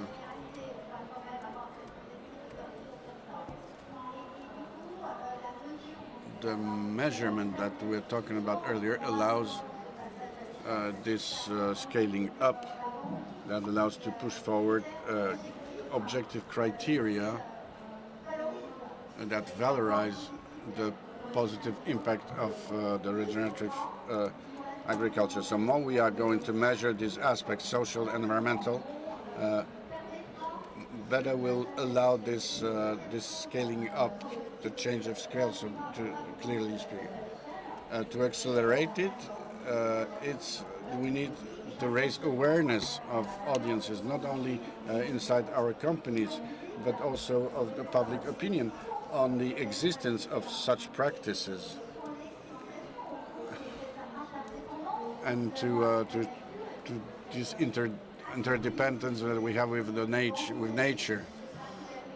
So people have to understand that we have to change our practices. Just as you said before, we are here in a place where the negotiations are taking place. In corridors around our pavilion, things are very complex. But there are solutions, the ones we are talking about here, which is interesting because that links with the climate challenges. So we are several here and in other spots here that carry this idea that the subject of the soil should be more present in the negotiations. Yesterday there was the day around the solidarity. Solidaire coalition has been created to make these problems of the soil be more present amongst the negotiator. We even have to go further in this on this path. Two more challenges, as you asking me about challenges for the companies that are present here in the room. You will ask how to calculate all this to put these results in the scope 3 without adding carrots and lettuce, so if I may say so. It's a big challenge too, because really we don't know how we are going to do to valorize all it in scope 3. And last thing, we really need to talk about these subjects and to talk with more precision with the investors. So this awareness of the scaling of regenerative agriculture when it goes to the financial sector, so we can have more impact, build this link with these subjects. I think it's a big challenge because we need to invest in these new practices. We need to invest in research for measurement. We've spent a lot, but not enough money in new methods of measurement. This is why I think that this capacity that we may have, the industries, to build this dialogue with the world of finance will be very important for the future. Merci. Thank you. I fully agree with what you're saying, Hélène. I would only add two things. First, data. To be able to perform soil analysis, impact analysis is a nice thing, but then you need to create models that use data science-based, AI-based techniques in order to report big figures. And the second thing is about money, about finance, and that's key. And there is the question of regulation. The EU, Europe, has the EU is lucky enough to have an agenda, to have a program when it comes to soils management for the upcoming month, and that's very good news. I've been discussing with many partners from the United States who have quite a different take on that. But I think it's important to have a degree of regulation to make a certain of things mandatory for the companies and from the finance world that creates a general direction, which is both a protection and some barriers on your right and on your left. So that you have a real pathway, and that allows companies in Europe to highlight the tremendous work they've been achieving.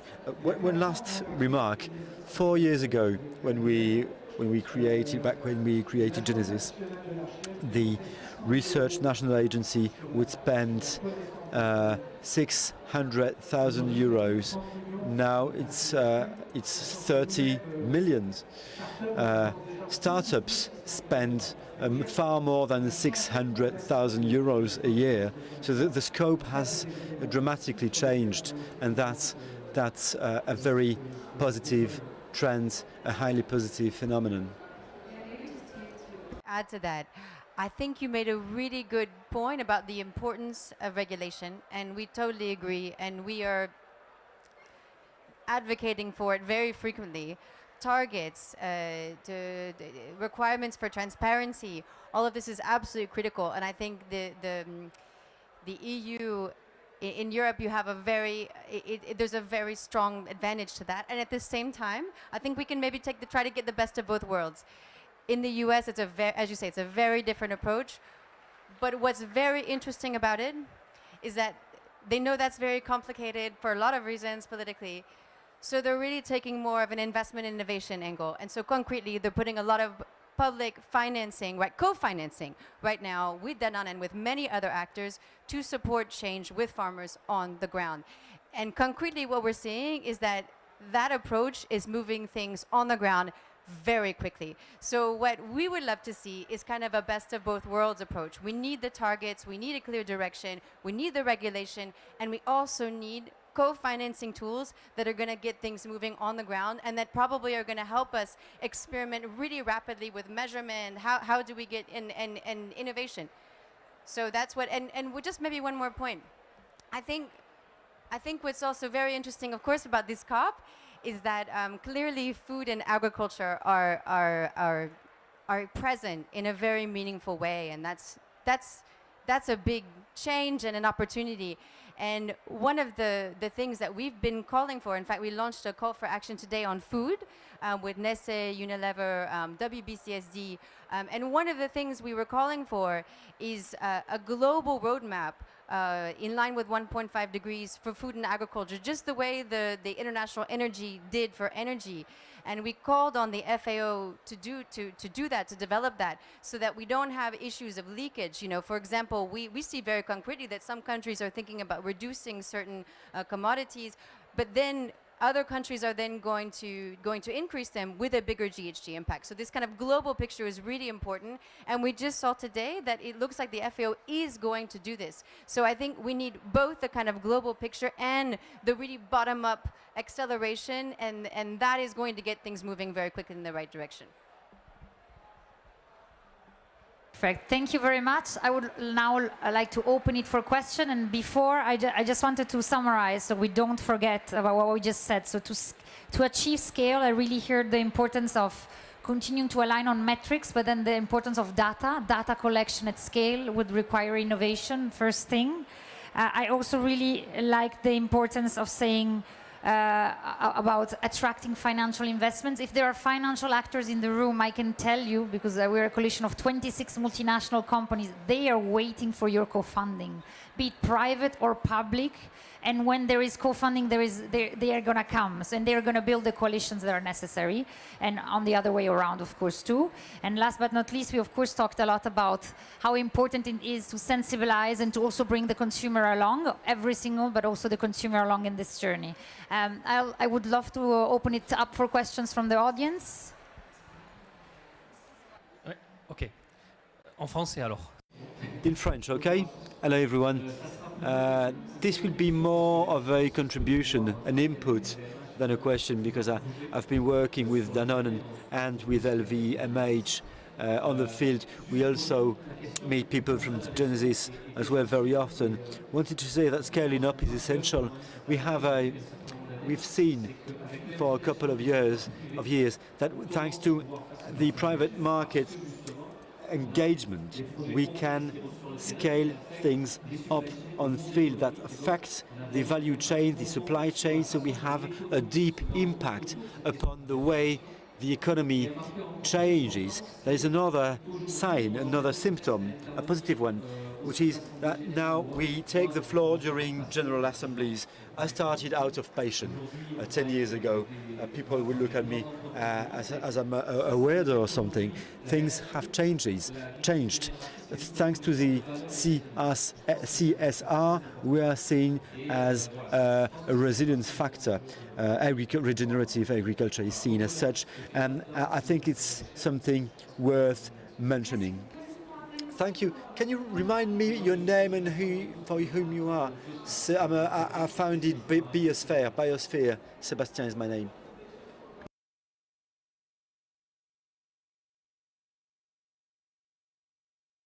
Thank you very much. Can you hear me?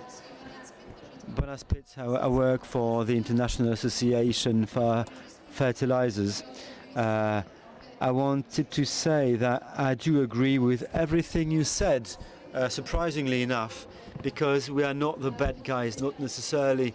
Our key message is about sustainable agriculture, and we advocate for a sustainable a sustainable use of fertilizers. We're all together here, going in the same direction, playing the same team, and scoring to the same goal. You educate families, so do we. There are regions in the world where they use too many fertilizers and waste them. There are other regions in the world, in Africa, where they desperately need fertilizers and have known. So it's a question around food insecurity. I've been harassed by representatives from different member states saying we need fertilizers, food is becoming too expensive, we can't produce. So there is a balance to find between too many fertilizers or not enough of them, not enough of them. So we are trying to find organic solutions, better organized solutions as well. So I wanted to tell that I fully agree with the content of your conversation, and I'm open to well, should you want to have a chat later after this side event, I mean, we are part of the same value chain. All the stakeholders of the value chain have to score to the same goal. Indeed. Thank you. I'm from Morocco. I'm a young entrepreneur and engineer. Indeed, forever, we've ever been talking about profitable activities, and that's a good thing. But the regenerative agriculture is interesting too, because what's profitable can also be good for the environment. Soil is the #1 factor nowadays. If you want to eat something healthy, you really see the cell, then packaging, the same thing. If you go to a supermarket, for example, you always look for the components of the products. Very soon we're going to be checking the soil where the thing has been produced, whether fertilizer is used or other intrants that are not good for the health. The soil, as I'm saying, is a priority today to check its richness and its nature. It's very good to hear Danone speaking about it, who has made lots of examples that was success all over the world. When we have harmony between farmers and institutions and producers that change the mentality, I remain optimistic about the project.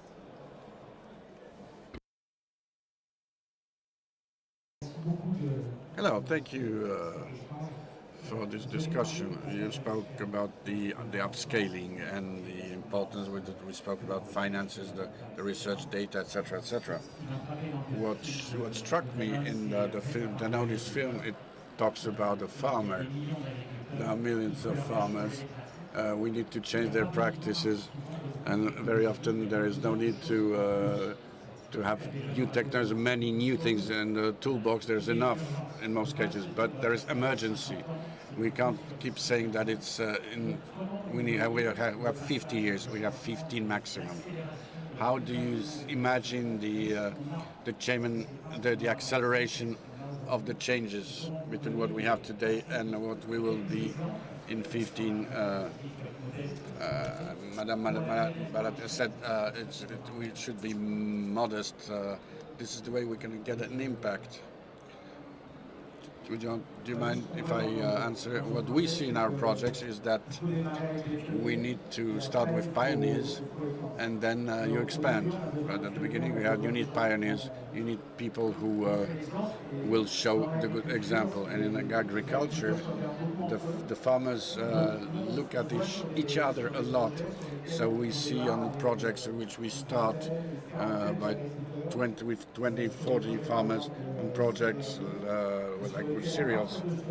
And on this basis, we're going to create a general movement, like for a cooperative that have 12,000 members, that will progress and convince with proofs, with evidence. I'm talking environmental proofs. The farmers are also entrepreneurs, so they have economic motivation also. But they need also proofs not only environmental but also economic about the efficiency, all the aspects, resilience also, resilience to the climate. So this is the thing. You have to be able to link the information you get on economic performance, also organoleptic, and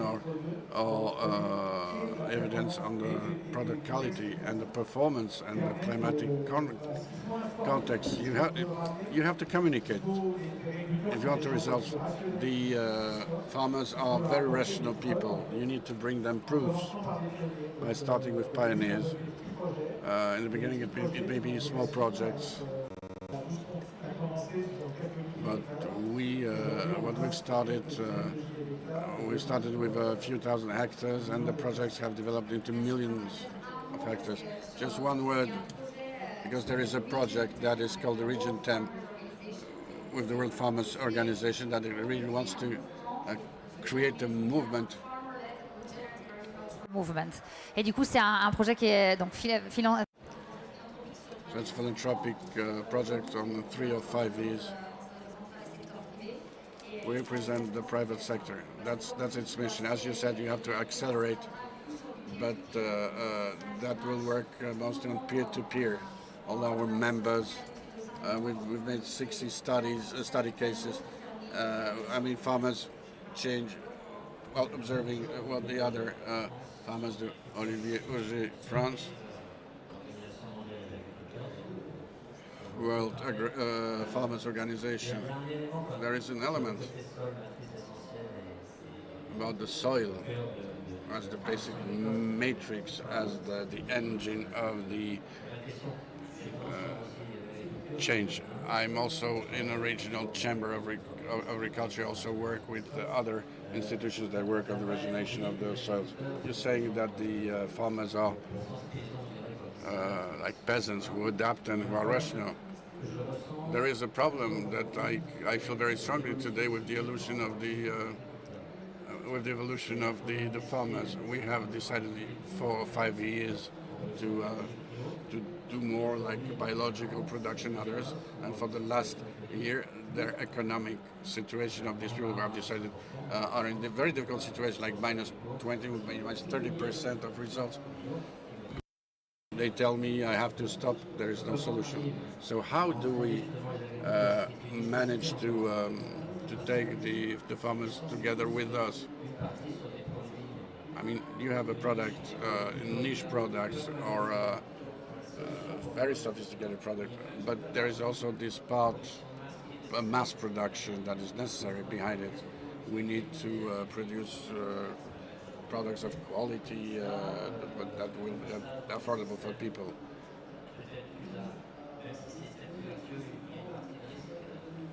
It's risky.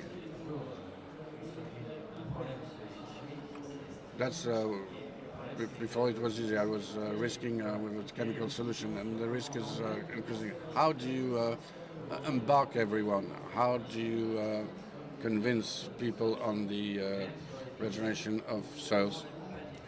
How do you accompany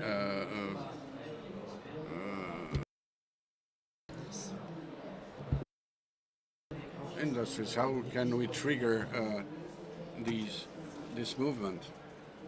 Thank you. Fantastic question, and I think where you're je vais plutôt m'exprimer en français.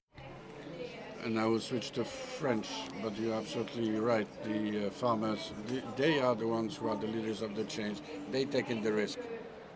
And what is true that we see that not only after a few years, the results are good on all the criteria, more profitability, good environmental results, but there is this transition period that is very difficult.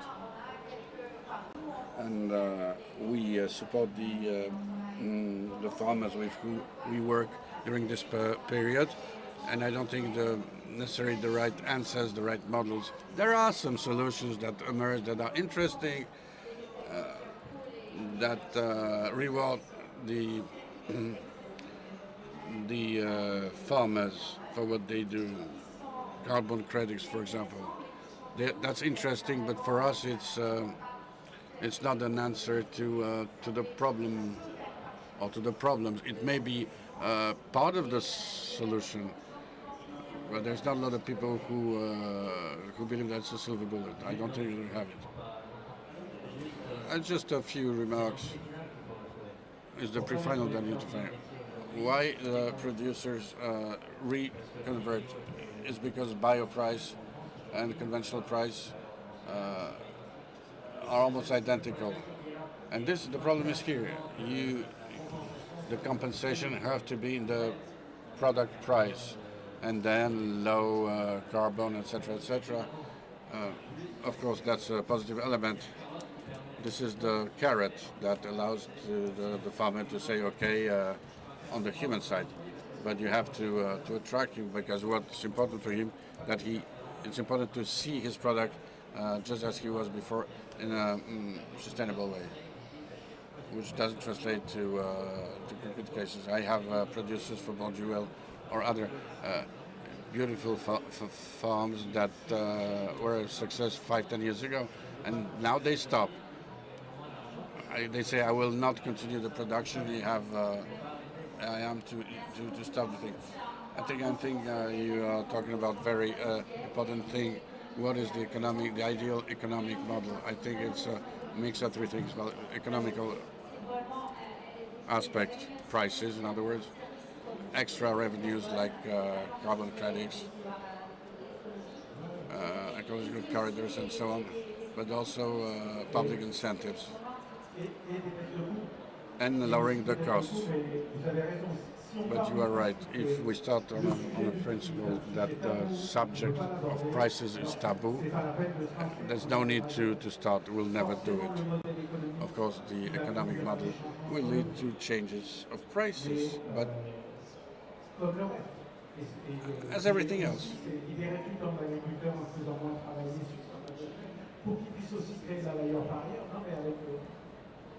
Yeah, well, all these elements, including the price, if we cannot talk the price, it will not work. This is why our clients depend on prices. There are primes for transparency, there are bonus for transparency. If the producer agreed to give access to information on the environmental impact of the farm, it's being rewarded in a way. And the products that come from there with this positive dynamics, well, the groups with whom we work, they do something to improve the price. It's true that for now our clients with whom we work are clients who produce a lot of value, but we need these pioneers, and then it's going to expand. Thanks a lot. The time is over, but we'll stay here so we can have a chat together after this side event is finished. Thank you, and see you next time.